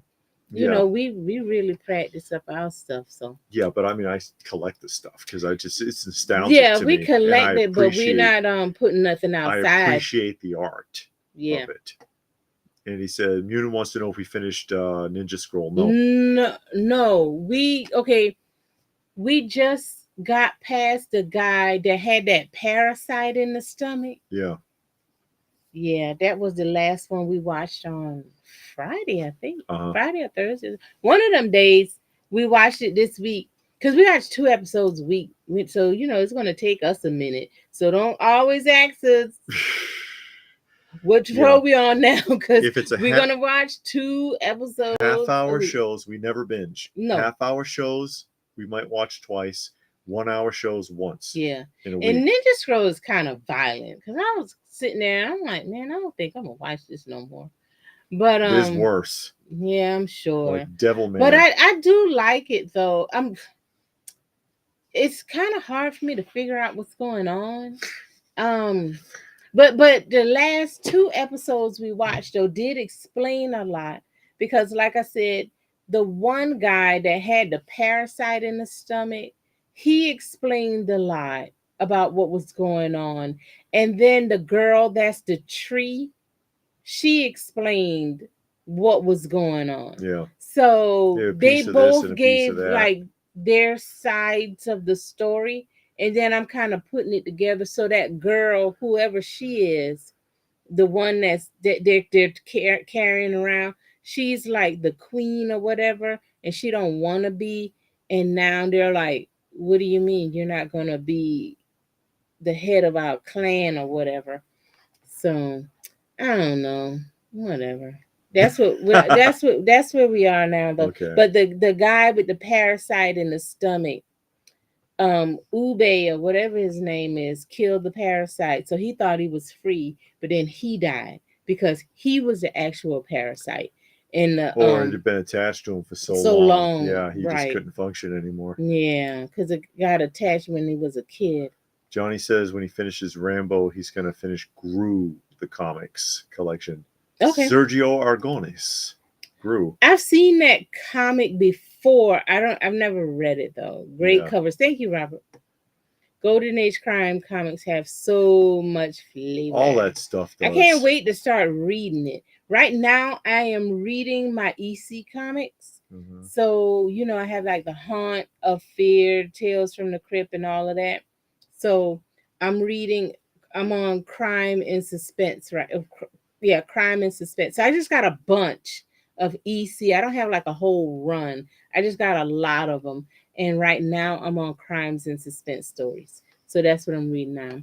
Would love to get the Bubblegum Crisis figures. Really? I never heard of that. Anime. Okay. They're pricey though. Seems like a series that would do well with modern reboot. Perhaps. Thank you, Stone Sour. See, now that $2. Yeah. See what it says right there? It's for me. Oh no. Not them weird cats. Hey, I talked about the cats before you came in. Good. But, now I don't have to hear it. Oh no, because I got I captured, for those of you who are coming in late, I finally got a service. I have been having the hardest time out here for some reason, but I finally got a service and they came out and I caught 11 of them yesterday. Yeah. And caged them and put them up. And I got all the pictures of them in the cages and everything. And I'll do a whole separate video on it maybe. Yeah. But 11 out of 12 that needed neutering and vaccination. That 12th one, he caught wind quick. He was like, I ain't stupid. Yeah. I'm not falling for your tricks. But it was nice actually, the the feedback that I got from it, because the woman who came out, she was like, I've been doing this for 20 years and this is the fastest pickup turnaround I've ever seen. Yeah. Usually it takes sometimes days and I got 11 in 30 minutes. Because Literally. we know the cats, Yeah. they come on the porch, we Yeah. They interact with trust them, me. touch them, and pick them most up. of them and I all was that. able to pick up and put in the cage Mhm. and then carry it out. And he was like, "You got another one already?" Yeah. I was like, "Yeah," because we set the traps and wait and wait days sometimes, and it's like, Mhm. no, one after the other, bang, bang, bang, Yeah. except for that one last one. Yeah. So yeah, we need all the help we can get because it needed to get done, or else I'd end up with 50 in the backwoods, and Yeah. it would just be cruel. I can't support it. I Yeah. can't help them all. She's bringing them back. They're only taking them to get fixed, which is good. And vaxxed. Yeah, I think, vaccines yeah. and Yeah. to get them fixed, so they'll get chopped up. But they're coming But back. then they'll come back, and that's fine. But yeah, to have more, whoa! I mean, we already got 18. Yeah, and then she remarked that they were really healthy looking. Yes. Usually they're scabby and sickly, Not these cats. and just emaciated. And she was like, "Wow, these are healthy. They're in good Well, condition." all they eat is chicken and pork. But I mean, what do you expect? I do try to take good care of them, and I do interact with them, which is why they trusted me enough. They're going to be mad at me now. Yeah, but they eat better than some people. I'm serious, because they eat chicken. If I get leftover actual meat, yeah, I will give it to them. And then like my mama get food from the pantry, so you have pork in there and some chicken. Yeah, and they eat that. We're not going to eat, and I'll boil it and cut it up for them. And they love it. So yeah, they're really well cared for. And I had all the pictures on here. Yeah, I know Johnny really liked the one that I called Pirate. The the one that has the let me see. Oh my God! Now he like a mama, like how women with their kids. See, oh, babies. That's a kitten. That's a girl, right? And then that's an adult male. I call him Sugar, and he's looking like, the hell are you people doing to me? He looks fine. He looks like he's like, I'm gonna get you. That's what he looks like. He want revenge. That one I called Junior. See them all in little cages laying on the newspaper. That's the feral mama. I'm surprised I got her, because she won't let me touch her, but I got her. That's the one who started it with all the kittens. She the one that have all them babies. That's one of the little boys, one of the twins, because there's two that look like that. I think that's Junior. Not Junior. Monkey, the one that was burned. That's Pirate. She's cute as hell. Why is that a pirate? Because her face, it looks like a little skull. Oh. It's like, let me see if I can open that up. So you get me going now. People don't want to see them pictures. They don't. Look at that face. Look at that putum. But you see how her nostrils are black? Mm-hmm. So it's like a little skull. She's actually very, very friendly. Is it working? No. Yes, it is. There's another female. I got everybody though, all but one. That's that one male that I call Speck. He's scary as hell. He's gonna be real scared now. Another female. Oh, that's a female? No, that's not a female. That's Porky. His nose is all scratched up. Yeah, he is actually. And that's the twin. And I'm missing one. And there they all were on the back porch there. Except for old Dad. There's Dad. And Hobo's down there. You can't see him though, because somebody asked about Hobo. Because Hobo's the one that doesn't have teeth. Some of the classic cereals that I wish would come back are Sir Greatfellow and Punched Crunch. Which classic cereals would you like? I don't remember that one. Maybe Freakies. I had a box of Freakies once when I was a kid, and I remember having it. That's all. And I had a box of Blueberry once, and everything else, my entire childhood, was store brand cornflakes or store brand Rice Krispies. We never ate store brand nothing. And so it was either that with powdered milk because she wouldn't buy regular milk. It was powdered milk, which I don't know if you ever tried to mix powdered milk by hand. I've had powdered milk. And it's called powdered milk for a reason. So you have basically water with white clumps in it Yeah. for your You cereal. got to shake it up good. Yeah, well. How have kids been controlled for thousands of years? Without No cell phones, says Johnny. For thousands until 30 years ago. Now nobody can control their kids. Now you can't control adults either. He's checking those fantasy points on his phone. Who, me? No, the guy in the restaurant at the hibachi grill. Maybe he thinks he's gonna win that 100-1. Gilgamesh says, I don't take my phone in. I used to not even take it out of the house till one time my tire exploded and I was stuck walking down the road. I can understand that. I take it, but I put it to the side. Johnny says he can't remember where or what place it was, but he remembers going to a place that had no menus, and they told me the menu was on the app. Oh God, no. I've seen that. They're doing that at Smoothie King now. At Smoothie I don't King. even want to do that. I would leave. Honestly, I think I would leave. I think I would walk out and be like, you know what? I wouldn't do it because now you got to download this stupid app on the phone, and you probably got to pay for it. And I don't use apps to pay for stuff. It's bad enough a lot of these places have replaced everybody with kiosks like Steak and Shake. There's no one in the Steak and Shake. Yeah. You go to a kiosk, you go and sit down, they call your name, and it's in the window. And they still ask for a gratuity. They still want a damn tip. And it's like, for what? There's nobody here. Yeah, nobody did nothing. Fiddle Chip says family time is needed for bonding. It also teaches you how to be human. You're supposed to watch and learn. Exactly. Nerd says he loves Halloween. He loves being scared. Gilgamesh says best Halloween stuff they've seen is at Tractor Supply. Really? They have a giant chicken skeletons. I'm going to get one and put it in the middle of the chicken pen. Oh my God, that just scared the chickens to death. You probably won't get eggs for months. They won't notice the difference. It's just something else to stand on. I guess. Blue Splash likes restaurants that have jukeboxes with nostalgic music in there, obviously. Like Waffle House is the only restaurant I can think of that has a jukebox, and it's digital. Yeah. And Johnny wants to meet Sergio Aragones. He is still alive. He only goes to the LA Comic Con, and I'm not flying to meet one person. Mutant says, come on, the kittens are cute. I wouldn't let them near the collection, though. No, they don't. They don't come around. And Frankenfrog says, Pirate is a cute cat. She is adorable. And there's very long hair. I mean, her fur is like that long. It's crazy. She's like a little ball of fluff.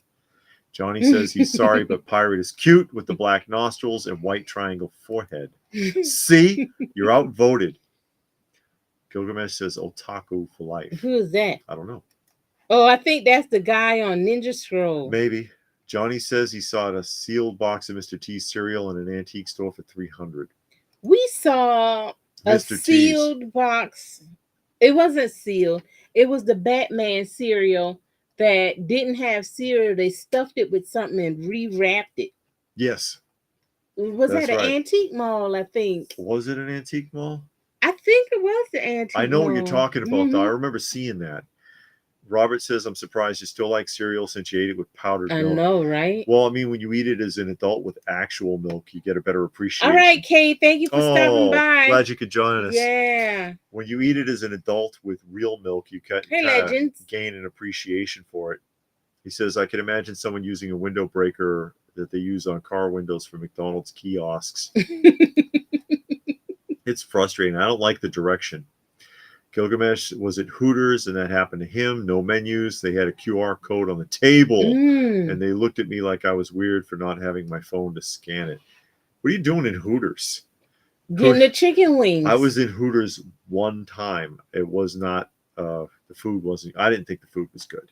They still got a Hooters around here. Yeah. It's down the street. I've never been in Hooters. People say the food is bad. Johnny says last time they were at the airport, they went to Burger King for breakfast. They forced me to order from the kiosk instead of a real person checker, even though they had plenty of people to take the order. You could have fasted for the day. And Retro Style says, how is the jukebox? Did you get it up and running? No, I got to get it into the house. Yeah, I'm gonna Yeah. ask somebody from. I need to get it in the house, and we can't get it.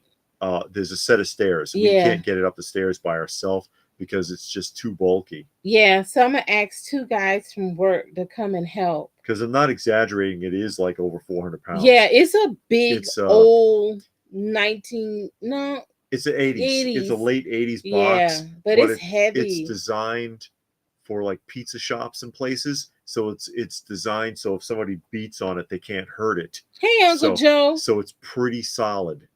Oh, Uncle Joe, he says, hope you're having a good night. We are. If we're together, we're having a good night. I only ever eat cereal dry. Really? Wow. I keep a bag in the fridge to say, okay. Well, some people like that. Some cereals I can eat dry. Yeah. Like Captain Crunch. Captain Crunch you can eat dry. What's the Fruity Pebble? No, not Pebbles. The Fruit Loops. Fruit Loops. I can eat you could Fruit probably Loops eat Trix dry. dry then because Trix and Fruit Loops are basically the I same never thing. had Trix before. But I've had Fruit Loops, and I do like Fruit Loops dry. Captain Crunch I can eat dry. Yeah. I think those are the only ones I've ever eaten. See, when dry. when I got older and I moved out of the house, Uh-huh. I experimented with all kinds of stuff like that I never had growing up. So I ate a bunch of cereals and a bunch of other things that I never got to enjoy when I was a kid. We got to eat a lot of different things. And no powdered milk. The only thing I didn't eat as a child that I like now is Captain Crunch and Munch. Because I used to eat Cracker Jacks. So I never ate Crunch and Munch. So as Cracker Jack's gone downhill. It tastes awful now. It doesn't taste awful now. But Crunch and Munch I still like. I still like Cracker Jack. I still like both of them. You know what was good? Poppycock. I don't know what that is. It's like Crunch and Munch, but it's got more nuts, like real nuts, not like peanuts. Is it like Fiddle Faddle? Yeah, but I mean, it's got like pecans and cashews and real nuts in it. Oh, that's good. I like that. That's too much. Austin wanted to know if we heard about the E. coli break in the quarter pounders. I did hear that. I don't eat. I used to eat quarter pounder, but I don't. I heard some 1,500 people got sick. Oh wow. I hope they be all right. Uncle Joe wants to know if we're talking about cereal. They just finished a bowl of Special K with strawberries. There you go.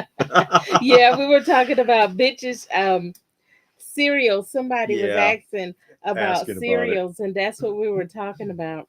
The different cereals, but I only eat now about 2 different ones. I still eat Captain Crunch and Frosted Flakes. Yeah. But I don't eat it too often because I eat too much at once. Those are 2 that really haven't changed much. Yeah. You know, because sometimes you go back and you eat it and you're like, what the hell happened? Like I could eat honeycomb.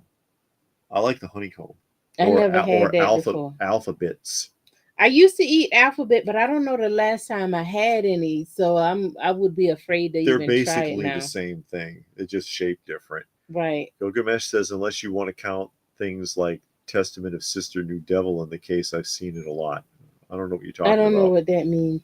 Unless he's talking to someone else there. Probably. Do you eat Monster cereal? No.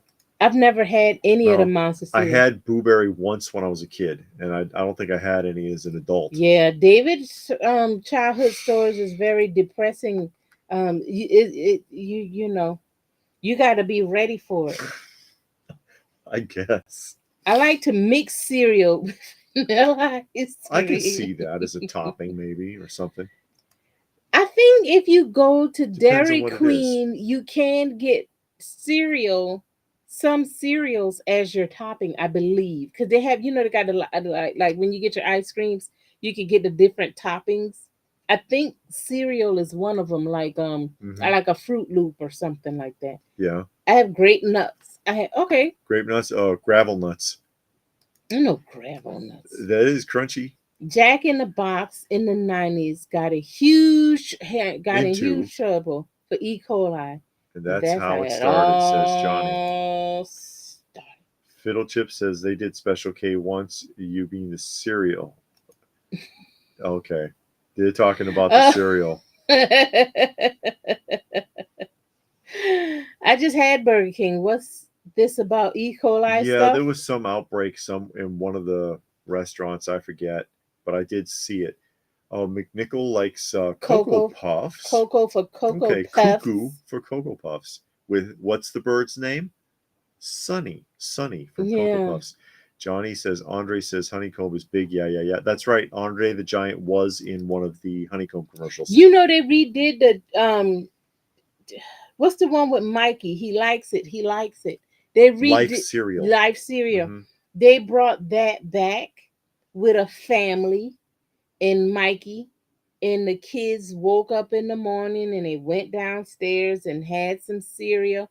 And the other two kids were watching the boy and he ate it and it was like he likes it, he like it, Mikey likes it. And like then they sang a little song and it was like, I mean, it was dumb, but it was reminiscent of old commercials when it Yes. told a full story and it told you what you were looking at instead of like these modern commercials and you're sitting there like, what are you trying to sell me? What are you telling me? Because you have no idea. Sometimes these commercials come on and you don't even know what they're selling. Yeah. It's like, what was that commercial even about? And that's been going on for a while. They even made fun of it in an episode of The Simpsons. Oh, did they? Yeah, because when Homer was driving the snowplow Mhm. for extra money, and he was Mr. Plow, and he did a commercial for it, but he couldn't afford a good one, so it was the very last thing to air before the network went off. Mhm. You remember back in the day when networks used to end at a certain Yeah. time in the evening and they'd go off for like 3 or 4 hours for station identification. And it was some artsy thing where this man is standing there with a snow globe and there's like a plow truck in the middle of the snow globe and some kind of weird thing like that, and with some music. And then it goes off and he was like, wait a minute, was that the commercial? What is this? And yeah, sometimes they do that. You don't know what the hell they're talking about. Yeah. And I'm like, I don't know if I want that.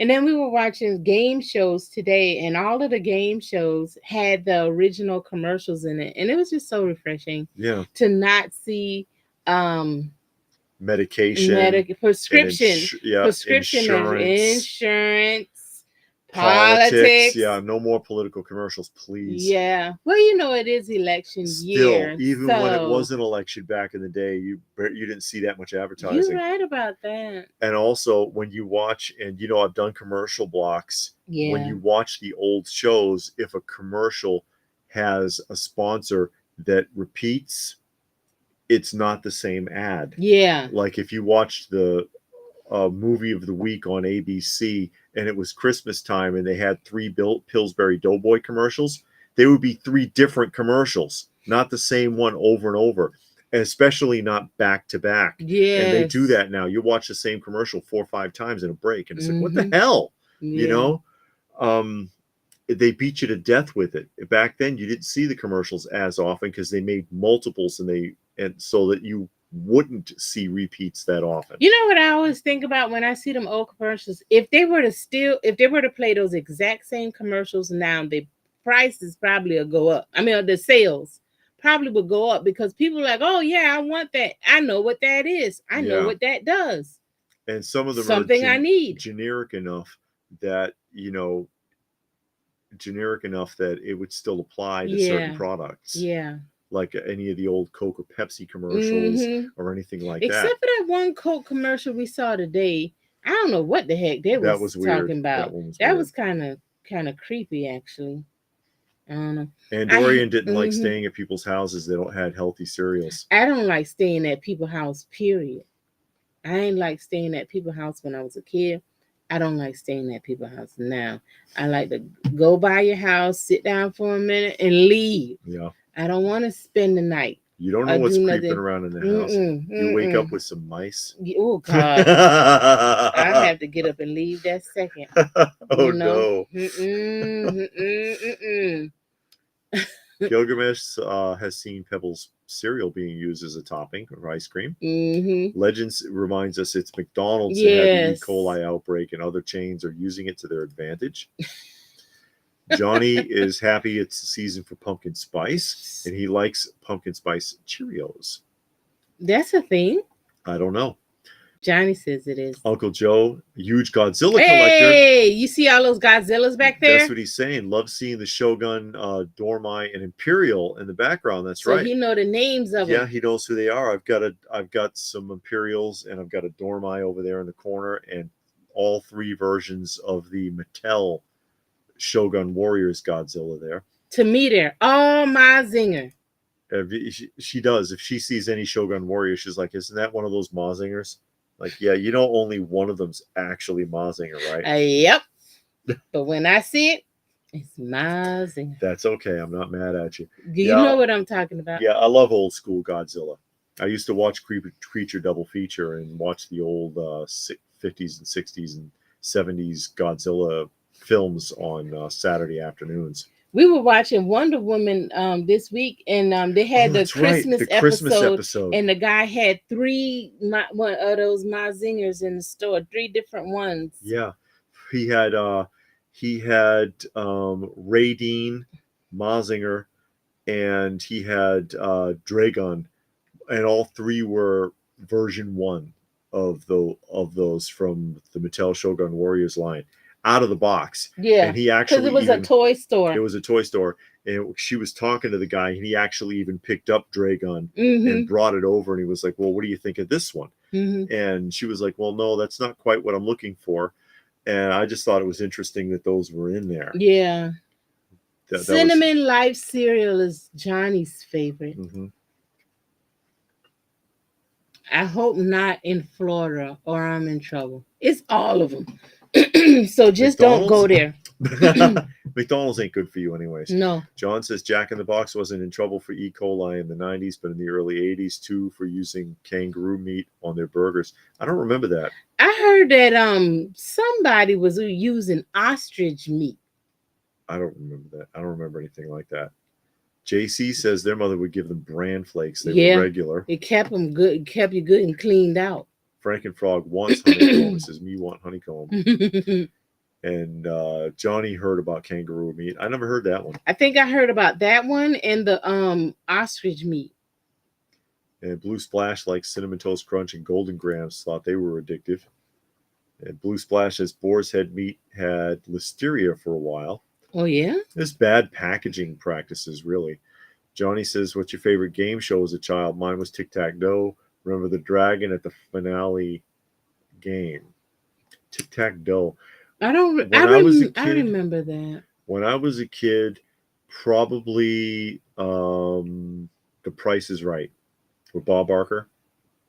Not Bob Barker. Yeah, Bob Barker. Oh, it is Bob Barker. The Price is Right. I'd watch that.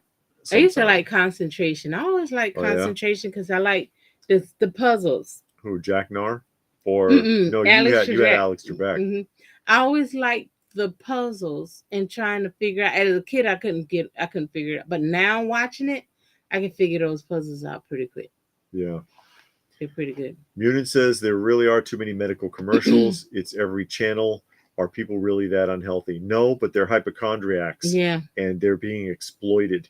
And the United States and New Zealand are the only 2 countries in the world, look it up, I'm not kidding, that allow commercial advertising of behind-the-counter medication, of prescription drugs. They're the only 2 countries in the world that allow it, and it's because of lobbyists influencing politicians, because it's illegal everywhere else in the world, and it used to be illegal in the U.S. and New Zealand. It need to be illegal again. It should be, because it's misleading. People are hypochondriacs.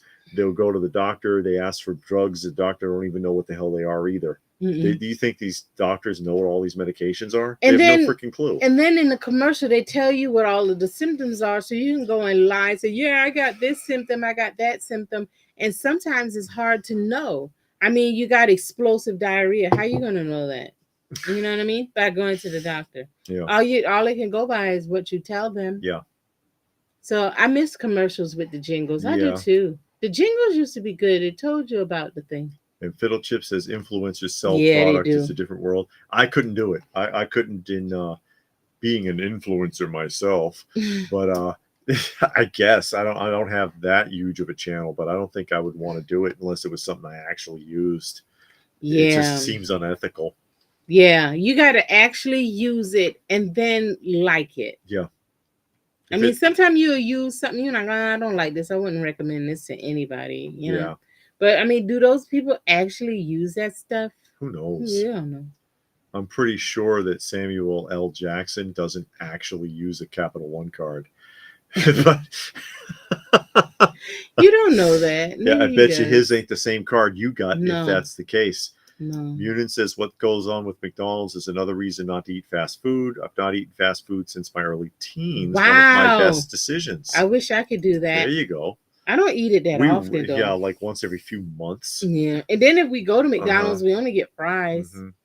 Uncle Joe says, have you thought about picking up Shogun Warriors Rodan? I know David has mentioned being a big fan of the line.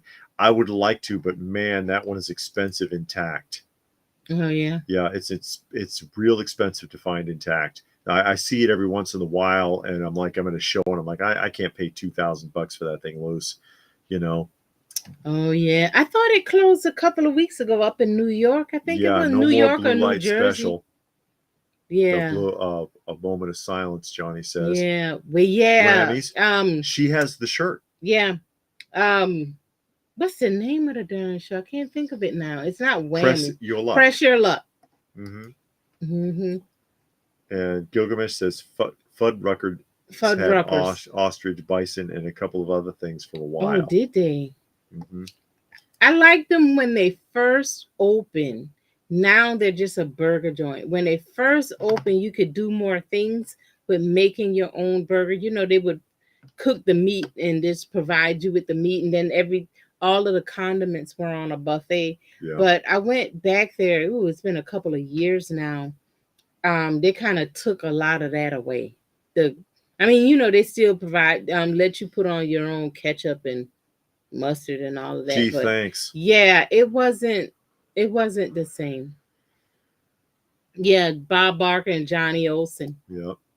And then Munin says, forgot about Kmart. All the stores closed in their state years back. Sad indeed. They had some cool Star Wars exclusives back in the day. Yeah, they did. Oh, yeah? Yeah, they did. I think they did some of those 3-packs, didn't they? Frankenfrog, if you have Simpsons Treehouse of Horror, Burger King toys. No Simpsons merchandise, I don't think. Neither one of us do. Playmates had an extensive action figure you line. See them sometimes when we go to shows. They don't sell for a lot, but there's a lot of it. Yeah, and sometimes we see them at shows, and a lot of times when you do see them, it's like the person got all of them. It's never like onesie twosies. It's like the whole line, and you'll see them every so often. I have a relative who is doing Ozempic. Said it works. Blue Splash says. I don't trust none of that stuff though. It was so weird. My mom had got sick a few months back, and she was in the emergency room. And the emergency room was not private at all.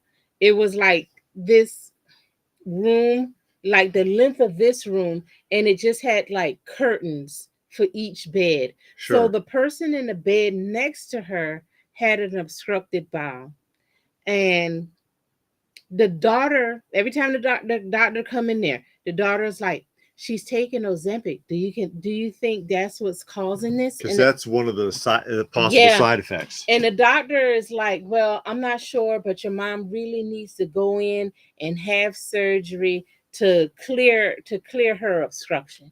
Well, I mean, and that's all the girl would say. She's on Ozempic. She's on Ozempic. Mm-hmm. And they wanted her, they're like, look, you need to make a decision. You really need to have this surgery tonight. I called the surgeon. He's on his way in. Some time passed. The surgeon came in. He was like, okay, I looked at everything. It is severe. You need to have this. The doctor's like, well, she's on Ozempic. That's all she would say. She's on Ozempic. She's on Ozempic.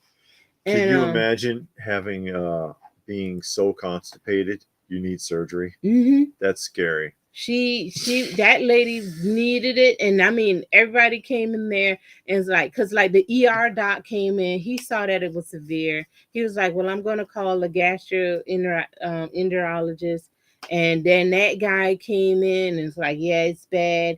You need to make a decision within the next 12 hours, but you really need to go right now in the surgery. And the daughter want to know if it's Ozempic. and how long is she going to be down, and She wants blah to know blah who to sue. blah. That's what it is. And I was just like, Because oh if man, he, and the doctor's not going to confirm that because they yeah, don't want to be a witness to nothing. no. So if somebody suggests it, she's going to call up the attorney and say, hey man, my mom had a side effect from this crap. Did you see Crunchyroll said they're exploring shorter length anime because people today have a hard time focusing on one thing? Wow. For 23 minutes. I had not heard that, Gilgamesh. No. It doesn't surprise me, No. but then these are the same people that'll binge like 50 episodes. But you know what? I'm glad you said that because it reminded me 2 conversations I had this week. It's me and 2 other people at work. We always talk about movies we've seen, and they always ask me, hey, what's a good movie to watch? Because I watch a lot of old stuff, and they know I watch old movies. But we all watched The Joker, and I asked both of them at different times, what ending did you see? I don't know.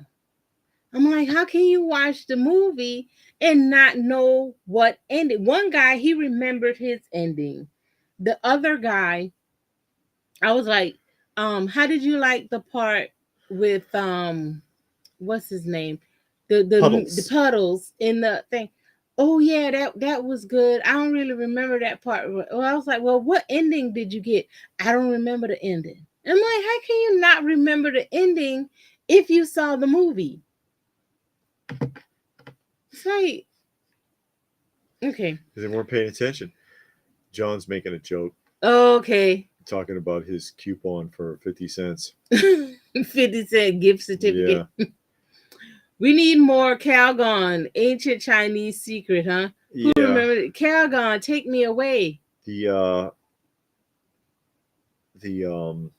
detergent. And they did no, it wasn't. It was no, it was Calgon was bubble bath. Yeah, but there's Ancient Chinese Secret, huh? Is a detergent commercial. Oh, okay. I don't remember that one. They Jackie Chan did a bit with that when he was on Saturday Night Live back in like the early 90s, I think. And the guy, because he was at the dry cleaners or whatever, and they did the whole routine up to that bit where he goes, oh no, the cleaning process, ancient Chinese secret. And then the guy was like, oh, ancient Chinese secret, huh? And then Jackie jumps over the counter and grabs him. I told you, you shut your mouth. It's secret, ancient Chinese secret. Got all violent on him. It was funny. Uncle Joe says the eBay cost for Rodan figures are insane. I stick to the $25 version from Super 7. I'd love to get an original one, but man, they're up there. And Robert, does anyone remember Zare, Venture, or Turnstile? Yeah, I remember Zare. What is that? That was a department store. Oh, okay. There was a Zare in Massachusetts. I've been there a couple of times. There's only one that I knew of growing up. Johnny says McDonald's missed a golden opportunity. They could have accepted the 77 coupons and made the headlines. Positive exposure. Yeah, right. Yeah, okay. Munin, if you read the article from the Atlantic students at prestigious universities not capable of reading books anymore, I did see that. They can't watch or comprehend a full anime episode is not shocking. Yeah, I can't understand how you cannot read a full-length book. I mean, I can understand it. It's just they never learned how, and they're not learning it. They're not learning it in school. The school's not teaching them the basics anymore. So the reading comprehension is not there. The reading readiness is not there. They can't relay their thoughts. But these kids are in like Harvard and Yale. They're in like the prestigious schools. They're not like in the punk community college. Yeah, well, still there's other factors that are distracting them. But the primary issue is kids coming from public schools that went to public schools are the biggest factor in that. I mean, I get that, but we went to public school, and we still decades ago. Yeah, when you actually learned how to read, write, and do math. Yeah, and it was bad then. It was already bad then. Yeah. When I went to school in the 80s, I knew. By the time I was in junior high, I was cutting classes and ditching school because I felt like I was wasting my time. Yeah, and that's just how I felt about it. And If it was bad then, how is it now? And remember, I used to work for the Juvenile Justice Authority, Yeah. and how much of that I've seen. Kids that were in kids that were graduating high school that couldn't count money, couldn't read a paragraph out of a newspaper, couldn't fill out a job application. It's insane. How are you getting a 3.8, 3.9, 4.0 grade point average, and you can't tell me how many dimes are in a dollar? It's pitiful. Legend says he's worried for people who will suffer from that drug. Not just that drug, all drugs, because I mean, you see all of these psych meds on there, all of these the weight loss stuff, all of these medications that you see on TV, and you're like, man, it got to be some long term effects that you might not see in the next 5 years, but Yeah, long term, maybe you got build up of stuff. You have kids, and that they come out all weird and everything, because they had us evidence women that took birth control pills for long periods of time, they kids turned out weird, yeah. and they had proof of that, and it's like, you know, so you just got to be careful, man. And Blue Splash says people can't pick up some pair of dumbbells and start eating healthy. People are lazy, and they always look for the easiest path, and they think if I can swallow a pill, what do I want to work out for? Why do I want to stick to my diet? One of the biggest issues that I had also is whenever and I would have them occasionally, a client who was diabetic. Hmm. When you take them to the endocrinologist, the first thing that they have to do is take a seminar, or they have to watch a video or something, take a class talking about diet and exercise. What do you think of the two things they don't do? Diet and Diet and exercise. exercise. And then the next thing you know, things are getting cut off. And it sounds really mean, but that's the basics of it. You can avoid a lot of the trouble by just changing your diet, and they just won't give it up, whatever it is that they're eating. No Zimbic ruin ice spice. That's some rapper. I know Yeah. that. Munin says before his dad retired, told me about the youngsters his workplace hired would sometimes wander off randomly, even be caught drooling on themselves. Oh my god. Really? That's I mean, weird. we got a lot of young people where we work, and you talk to them, and you're sitting there like, that word doesn't go there. And then if they do something, I have to have them write a statement. And Oh then God.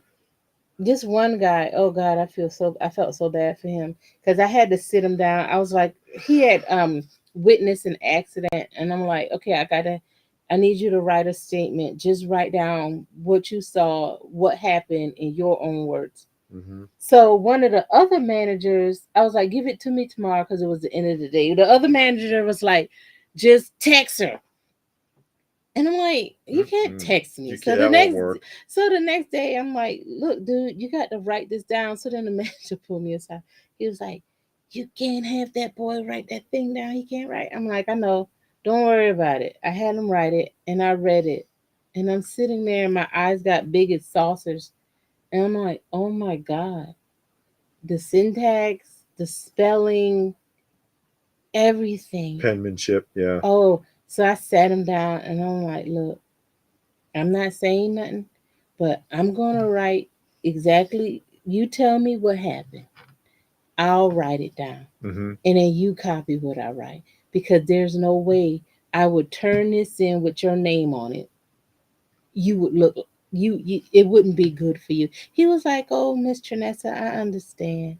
Um, I'm not good at reading and writing and all of that. I never learned it in school. And the boy's like 22 years old. Hmm. And I'm like, oh my God, I'm reading that thing. And I'm like, And they tax us to death to pay for that. I mean, yeah. I think 85% of our property tax goes to public school. I felt It's insane. and he was not. I'm trying to find the right words to not offend the boy. He ain't offended He at knew it all. was the He truth. he He knew. accepted And it. yeah, he was like, I know you're trying to help me, and I really appreciate it. So I said, okay, you tell me in your words, and I'm gonna write down exactly what you said. And I wrote it down, and I said, okay, now you copy this in your handwriting. Because I couldn't, in no way ethically I could turn that in. Just Mm, I would have made that boy look like a fool if I had turned that paper in. yeah. So I said, mm-mm. Okay, You know why they don't remember the ending? Because they were tapping away on their cell phone. That That's could why. That's very well probably be, why. Johnny. Yeah. That could very well be. Reston says kids these days, 20 to 30-year-olds, have no patience. Nope. I have younger coworkers who are easily bored. Their careers will not last. Johnny says they had the movie playing, but they were texting the whole time. I That guess. could be. And there's Hey, Jesse. Say Jesse. what? Happy Saturday. Glad you could make it. As all hail the king. That's right. Gilgamesh, I laid in my hammock for about 2 hours today reading. It was a nice Yay. day out. Mm-hmm. I don't get people being so ADHD about everything. Mm. And Robert wants to know how many dimes are there, David? 400. And T. Stewart says, weird kids. What political correctness? Yeah. Yeah. And Jesse says, love working out with kettlebells. I do Definitely too. need to start running. Yeah. And Uncle Joe, just trying to catch up here a little bit. Uncle Joe, hi. Hope you guys have a Okay. good. Oh, Uncle Joe's got to go. Yeah. Glad you were able to join us. And whenever I go to a store, the only empty section is always the exercise equipment aisle. I have that aisle to myself every time. And Matt, I'm just saying, I've been seeing more and more in modern day society. People are worse off than me, and I'm on the spectrum. Oh my. I'm on the spectrum. Yeah. Yeah, it's not good. It's not good, and there's a lot of problems. Yeah, weight There's a lot. loss drugs. There's but a not- lot of there's a lot of problems, especially with public school. I mean, I can get on and on and on about it because I had so many issues with it. Again, working for the Juvenile Justice Authority and other issues with the public school and just how badly it's run. But it's a shame. It's just a shame. Yeah, but we got to get back to nostalgia and stuff like that. Oh, Fiddle Chips. Oh, Fiddle Chips Or got unless they're dip up. talking to someone else. Okay. I don't know. Yeah. But if you are taking off, we're glad you joined us. Fiddle Yeah. Chips, Thank you for anyways. spending the time with us. Don't know yet if we're going to do a thing on Halloween. We The thing talked is- about it. Yeah, because we have done it before. Yeah. The thing is, though, is like on weekdays, Mm-hmm. we get up very early. We get up at like 5:30 in the morning on weekdays, Mm-hmm. and then on weekends we sleep in, which still means we get up at like 7 anyway. Yeah. But to us, that's late. Yeah. But yeah, we get up early on the weekdays, so staying on a live stream late on a weekday can be a little iffy. Whether or Yeah, not I mean, we whether or can not we cut do it off early, like do Possibly. an hour and a half, Mhm. no more than 2. You know, not Yeah. these 3-hour long These marathons sessions that we like end we up normally do. But yeah, we did talk about doing a live stream on Halloween, Uh-huh. talking about Halloween themed stuff this time, like maybe your Halloween. Well, we talk about Halloween experiences, movies. We were thinking about talking about Halloween type movies, horror movies, stuff like that. Stuff we've seen. Recommend some stuff for everybody. Talk about some things maybe that's coming out. Again, things that we've Yeah. seen. You know, just Halloween type stuff to kind of keep it in the place there. Okay, wait. Johnny wants beard hair. Grow your own. Oh God. Getting weird, Johnny. The post is really bad. Matt says when I got out, I was still motivated to learn whatever I can. Yeah, and yeah, if you're motivated, but most of the kids are not, know that they don't have to do anything. Yeah. So what's the point? Yeah. People will always take the easier path. T. Stewart's Most birthday. Oh, really? So a on Halloween show will be is their awesome. birthday. Okay. That's good. Then we can tell you happy birthday. Oh yeah. Dale, do you see a lot of big Jim figures at shows, and how much are they? Not really. We see the van a lot. You see the van, most of the time it's loose stuff, or if it has the box looks like it's been through a washing machine. And they want a lot for some of that stuff. Yeah. They want a lot. I saw the I can't remember his name, the guy that has the boomerangs, but he only had like 2 of them Mm-hmm. at the last Joe Fest. No, you don't see a lot of the big Jim stuff anymore. Johnny says pre-70s favorite scary movie. Pre-70s favorite scary movie? That's one I would have to look back and Yeah. see. I can't think of any of the time. But see, that's things that we can talk about. If you can think of, like, between now and then, some movies, so we can recommend stuff to each other, so we can watch them. The Maybe Ghost it's in Mr. Chicken. that's not a movie, It is. is it? The Ghost in Mr. Chicken was a Don Knotts film. Oh God, that's not scary at all. He You was should scared. you should do a day long. Oh, No, wow. imagine being more than 8 hours. We've seen some people, they do those 7 and 8 You know hours. what's funny Chance too? does A that. lot of times, though, those ones that have those marathons, and you look and it's like 3 people watching. And people get tired. They don't want to sit there all day. Not all day, but I mean, you can listen to them in spurts. Perhaps. Hmm. Perhaps. Yeah, you should always be improving yourself. You should Says- always keep learning. Says K Munin. That's Yeah. true. That's Yeah. true. You don't want to be stagnant in No. life. Stagnant in life. There's always something to do. Mm-hmm. There's always something to do, and it doesn't have to be busy work. Mm-hmm. Blue Splash says you guys have to watch 90s cartoon Double Dragon. The cartoon? I know I've never seen that. I don't remember if I've seen the film. I know there was Oh, a wow. live action movie. And Johnny says Ghost and Mr. Chicken is a Halloween movie. How about The Ghost and Mrs. Muir? That was good. That was a good film. I've seen Blackula. I've seen Blackula's that. funny. Yeah, it is. That was. Now, that guy played that part, He though. He did. meant it. He meant He it. did. That was pretty good. Matchbox Lightning fighting figures. Fighting Furies. Furies. Getting It's- hard to find, especially the accessory packs. They were excellent for customs. I found 2 at the last Joe Fest. Mm. I found 2 sealed in the box. Excellent boxes. Blue Splash says keep collecting. But yeah, I've got them sitting right here if you want to see them. I was shocked to see any Fighting Furies, let alone sealed Matchbox Fighting Furies. I was like, holy crap. He didn't want, I don't know if he didn't care or didn't know or what. He didn't want hardly anything for him Oh my God. because I couldn't have afforded it otherwise. Munin says if you guys do a Halloween live stream, the only thing horror I know about is the work of Junji Ito. And then you know that's going to be anime. Junji, not Junji. Junji. Oh, Junji Ito. Johnny says, have you seen Rosemary's Baby? Yes. Yes. We've seen. Not the remake. Not the remake, the The original original. one. Show them. Blue Splash wants to see my Fighting Furies. Okay. Oh, they're over here. David's going to grab them. Yeah. I know they have they have some carded outfits and they have a play set that looks like a pirate ship or part of it. And they have 3 pirates. They have a karate man Okay. that came on a card, I think, or was it a wide box? It might have been a wide box. And then they had 3 Western figures. So I've got Hook. But I mean, look at the condition on these boxes. There's Hook. Fights with his cutlass. Throws his knife. I don't know how accurately. See? It's just Transmissions detected. uh-oh.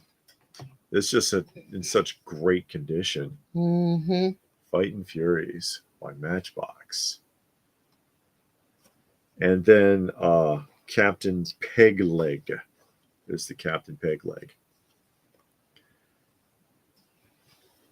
And I had shown these to a couple of people. I'm like, where the hell were those? Mm-hmm. Because this is something people definitely, although you know what would have happened. Some dealer would have snapped them up and then jacked the price up and put it on their table. That's what would have happened. But fortunately, they were found by a dedicated collector. And that's me. Robert said he's listened to us for 3 hours. He think he can go for 6. 5 or 6 hours? No, we don't decorate for Christmas. We don't decorate No. for any holiday. Not really, no. Any of them. Your live stream will keep me from being scared on Halloween. I doubt You be it. scared? I'll probably repeat this on Halloween stream, but modern horror is just cheap jump scares. That's true. and attempts to make you vomit. Nothing scary at all. Mm-mm. Yeah, I hate gore porn. I hate gore stuff. Yeah. I don't want to see that. I don't want to see. I hate these so-called horror films, and all they really are is just watching people be tortured for no reason. I can't stand that. Johnny says he needs to watch Village of the Damned. Is it any good? Is I that the think one I've with the seen- kids? I think that's the one with the kids, right? With the blonde hair, Yeah, the blonde hair kids. If that's pretty good. Yeah, if that's the one with the blonde hair kids, that is good. Yeah, Yeah, it's a good movie. it's weird. Somebody Yeah. famous in that. I don't remember. I can't remember who was in it. Yeah. But yeah, that movie was real good. I change up my ringtone every few months. Yeah, Johnny wanted to know why it's not using Macho Man right now. Yeah, I change it up every so often. And DC says there's a hidden map, and his peg like, yeah, Oh, that's really? right. Yeah, it unscrews. You're gonna open it up and see? No, Oh wow. I'm not opening those packages. A ever. day-long live stream will be fun for you, but not us. Oh yeah. You So think no. we'll be bored? I think we would run out of things to talk about. Oh, I don't know if we could run out of things to talk about because I think we're very conversational. But and also we're focused. We're Oh, yeah? focused. Well, you know how sometimes you see those live streams and they got like 12 people on the screen, Mm-hmm.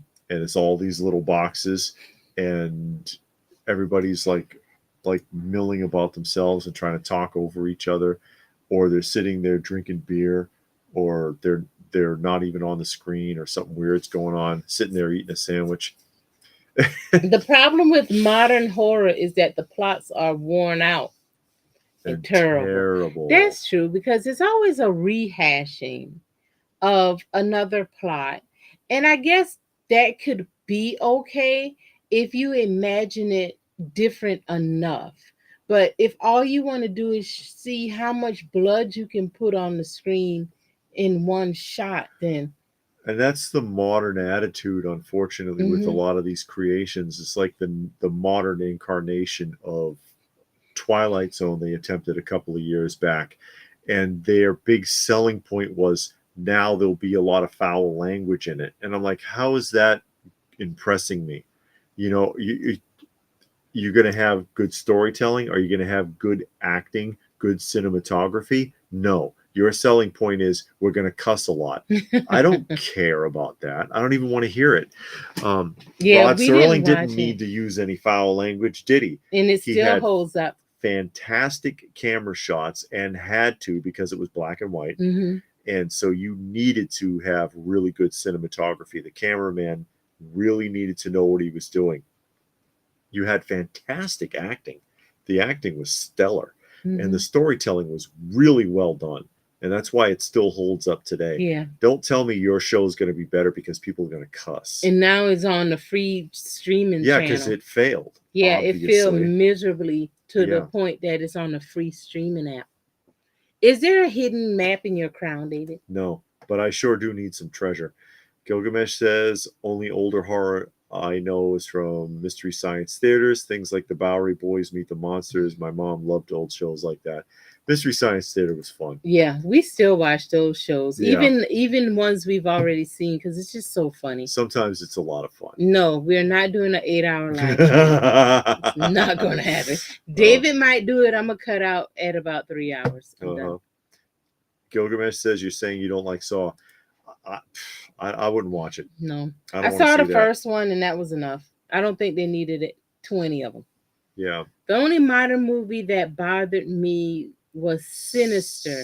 It was one to watch. Pretty scary. It says Blue Splash. Mm-hmm. I don't know if I can't even think of a modern one because none of it looks appealing to me. None of it looks like anything I would want to see.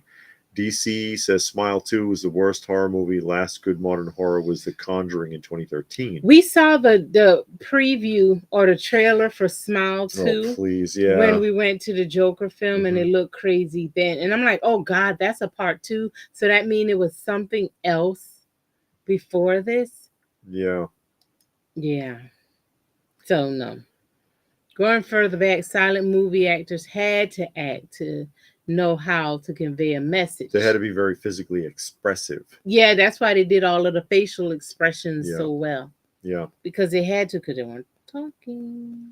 Yeah, they weren't talking, but there you go. Mm-hmm. We prefer the older ones. We prefer suspenseful ones. The Shining is a good example Yeah, The of a Shining was good. suspenseful film Yes. because you can feel tension building, building, building throughout the entire film. And notice also, there's very little background music in that movie. I don't think it's any.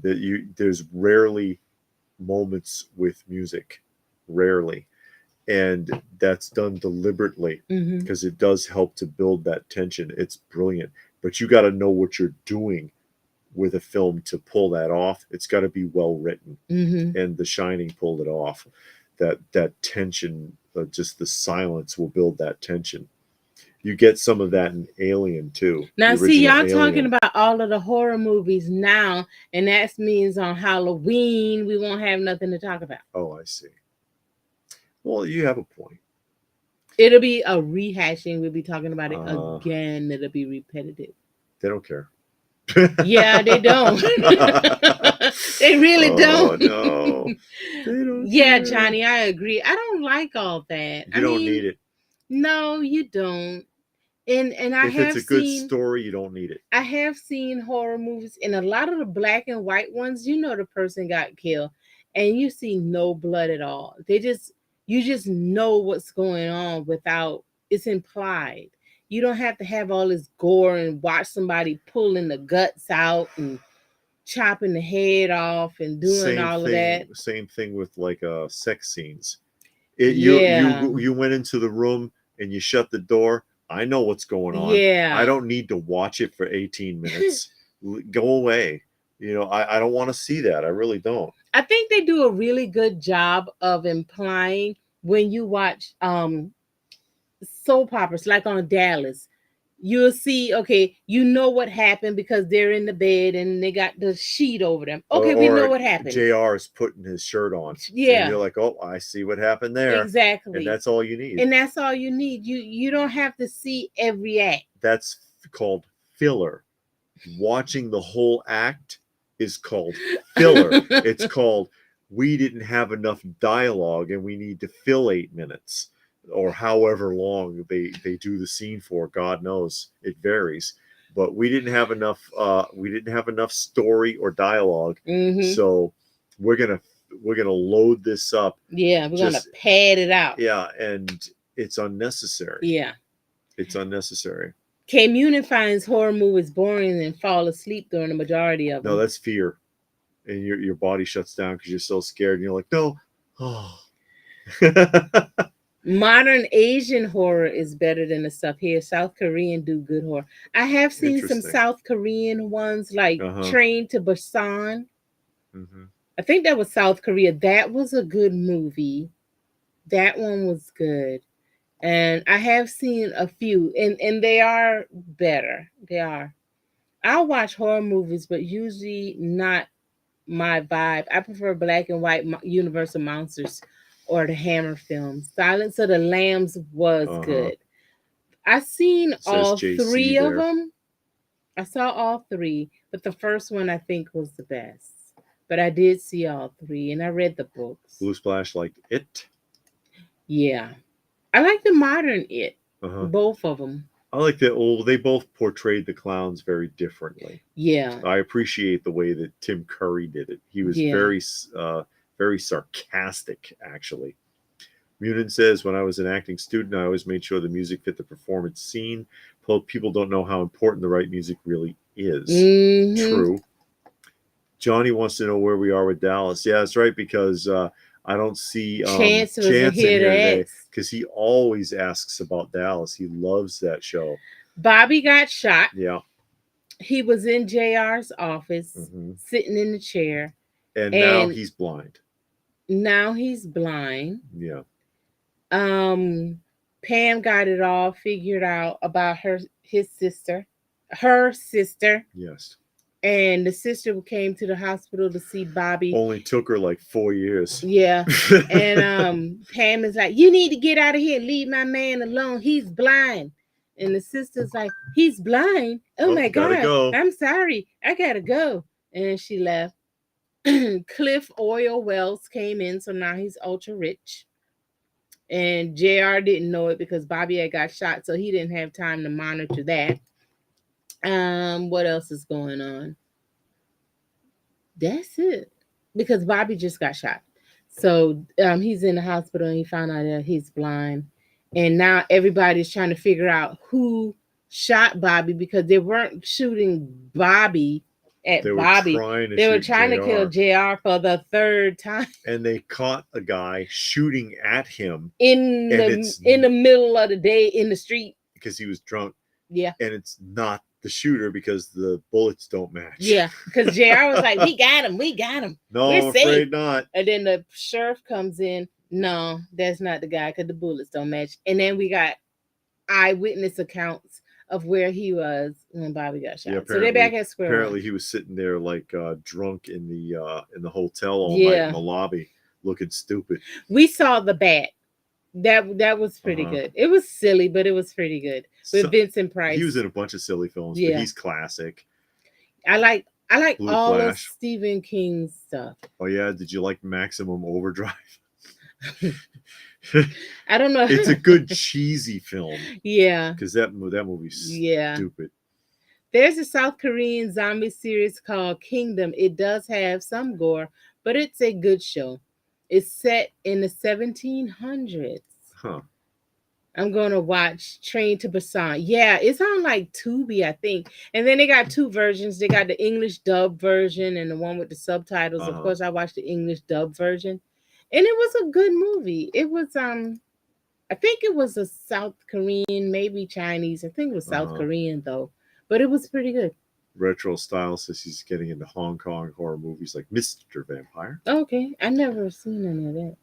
Junkman is there. Hey, he says, Junkman. Sadly, we never got the release of Mego Dallas figures line. I would love to have a line of Dallas figures and Falcon Crest. Yeah, because you know that's where New Mego started doing that kind of stuff, and where they had the Target contract and it wasn't moving. You know, except for Fonzie, but that's a classic remake, anyways. But like the Cheers figures and the Facts of Life and all that, there was really bad peg warmers. And they've moved into a better place now, sticking with sci-fi and horror stuff primarily. And then, of course, the Atlas stuff looks like it's going to work out for them. But yeah, I mean, that sounds like something they might have tried when they were still using the Target contracts, for sure. Yeah, Bobby got shot in the last episode of season 7. So now we just moved into season 8. Somebody ran into JR's office and started firing at the back of the chair, and then Bobby falls out, and that was the season cliffhanger. Yeah, it's like, oh crap, wrong guy. Because any Universal monster horror film is worth watching. That's true. Yeah, and again, really good cinematography, especially for black and white films. And Last Man on Earth was good. Vincent Price, yes. And it was redone several times. Oh, has it? Well, I mean, Last Man on Earth became the Omega Man with Charlton Heston. Okay. And then Omega Man was rewritten into, what was it? The one with Will Smith. Eli or something? No, that's not Will Smith. Oh, I don't know. The one with Will Smith where the virus had killed off most of the population. I don't know, because I never seen it. I'm trying to remember the name of it. Somebody will tell me. Junkman says Dallas line Amigo was to be around 1983. Small. Oh, really? Really? Okay. So they were doing something along the lines of what they did with Love Boat. I think I saw Woman in Black. That sounds familiar. Yeah, it does. It sounds very familiar. Yeah. And we saw Carnival of Souls. Carnival of Souls, goofy. That's they one did that one on Riff Tracks. Yeah. Yeah. I Am Legend. Thank you. That was the third version. I Am Legend. I couldn't think of the name for some reason. Okay, all of those are remakes of Last Man. Okay, I didn't realize that. That's why. Last Man on Earth. Just reimaginings of it. The Charlton Heston one, Omega Man, is pretty interesting. They did a good job with that one. Nerd says Sinister is a good and Insidious will screw with your mind. I saw Insidious, I think, because Insidious got like 3-4 it's got a sequel, like 3, 4 of them. Oh yeah. I think I saw that. I don't know, Okay. but I know I never saw. I don't Sinister. remember, and a lot of the modern ones too. They're not memorable to me, and they're not anything I would want to see again. That's true. And that's the thing too. I don't think it's a modern horror film out there that I want to even buy to have in case the grid Maybe goes down. the first It. Oh yeah, that's right. Both of them. Yeah. The new ones. Yeah. I didn't see the second one. Oh, you didn't see the second one? I did. You saw it in the theater. That's Yeah, why. I did. With the group. I Yeah. wasn't with the group when you went. Okay. Yeah. Yeah, I saw. Yeah, I would get it. And I saw the Stephen King. He had 2 TV shows that I thought were good. Castle Rock, and what was the other one? I can't think of the name of the other one Thinking right now. in terms of modern ones, not vintage ones. Like I would Yeah. watch Rose Red again, or I would watch Storm of the Century, things like that. Yeah. Yeah, I would watch that. I would. You know, The Door in the Woods. I did like that movie now. You remember that one where That was all right, the family, they were walking through the woods and found that door. And that dumb woman wanted to take it home. Take the door home so It's she like could do something stupid with the it. door is in the middle of the woods, chained. Yeah, you leave that mess alone. If it's chained, that tell you right there, don't mess with that door. I don't remember Ghoulies very well, Blue Splash. I do remember Critters though. Critters. The Birds. Yeah, was good. Hitchcock's The Birds was silly. Blue Splash, Critters. There was 3 of those, right? Critters. I don't know. And Munin says, personally, I, Robot was one of Will Smith's best works, in my opinion. I Am Legend was okay. I did see I, Robot, and that was good. You know, the other one of his that was actually pretty good? The one where the Central Intelligence was after him. I know the one you're talking about. You know what I mean? I can't think of the name of it. And then they brought that guy back to like make a connection. What, Gene Hackman, I think Gene is his Hackman name. was in it. He was in a movie in the 70s. And That's I right. think that was supposed to be his character that Will Smith met. Yeah, because that's what he was doing in that Exactly. film. And then he wouldn't show his face. So he when he was on the roof and everything, he wouldn't lift his head up so the camera can see him. I cannot think of the name of that movie. Yeah, but anyway, someone will tell us. Yeah, somebody know what I'm talking about. Oh, okay, you read that. Yeah. Robert never saw Omega Man. Well, you got to look it up. He did like Last Man on Earth. You might like it. I've heard of Midnight Meat Train, but the only reason why I didn't watch that because it says Meat Train, and I thought it was going to be a lot of butchering and gore and stuff like that. Yeah. So I never saw it. Welcome to Earth. Action Figure Phil. Hey, Action Figure Phil, how are you? There. Gilgamesh favorite horror is stuff like what Full Moon used to put out: Puppet Master, Blood Dolls, Doll Man, Subspecies, stuff like that. And Blue Splash, The Gate is pretty good from the 80s. That sounds familiar. You know what I like was The Keep. We saw The Keep. Yeah, The Keep is good. Boris Karloff, Frankenstein from 1970. the 70s. I like. And the 70s version of Nosferatu is good, but you got to get it in English. It's a German film, but it is dubbed in English. That's pretty well done. It's pretty well done. Oh, Robert played hooky to watch Critters. You snuck into the theater because I don't think you were old enough to watch Critters. Gene Hackman living off the grid. Yeah, he was in that one with Will Smith. They had to go find him. Alfred Hitchcock, The Birds, is imagining all the bird. It would have been everywhere. And Nerd says that in their opinion, really? Fresh Prince of Bel-Air is Will Smith's best work. That show's insufferable. Retro says iRobot's a ripoff of the Outer Limits 64 of the same name. Outer Limits had a episode. Oh, that was the one with the yeah. You saw it. Leonard Nimoy was the lawyer, right? Defending the robot in court. Am I correct? Yes, Twilight Zone. And they remade it. Enemy of the State. That's it. Thank you. I know somebody was going to know and it. the new Outer Limits redid that episode Okay. also. I think I kind of remember it on new. Yeah, I do remember it because the guy made him, and they thought he killed Yes. the dad. And they had to put him on trial. Yeah. Or something as a Okay. witness. Yeah. And I think the original one, it was Leonard Nimoy was the guest star. You know the Frankenstein I like, the one with that comedian from Willy Wonka. I like that one. Young Frankenstein. Yeah, that was hilarious.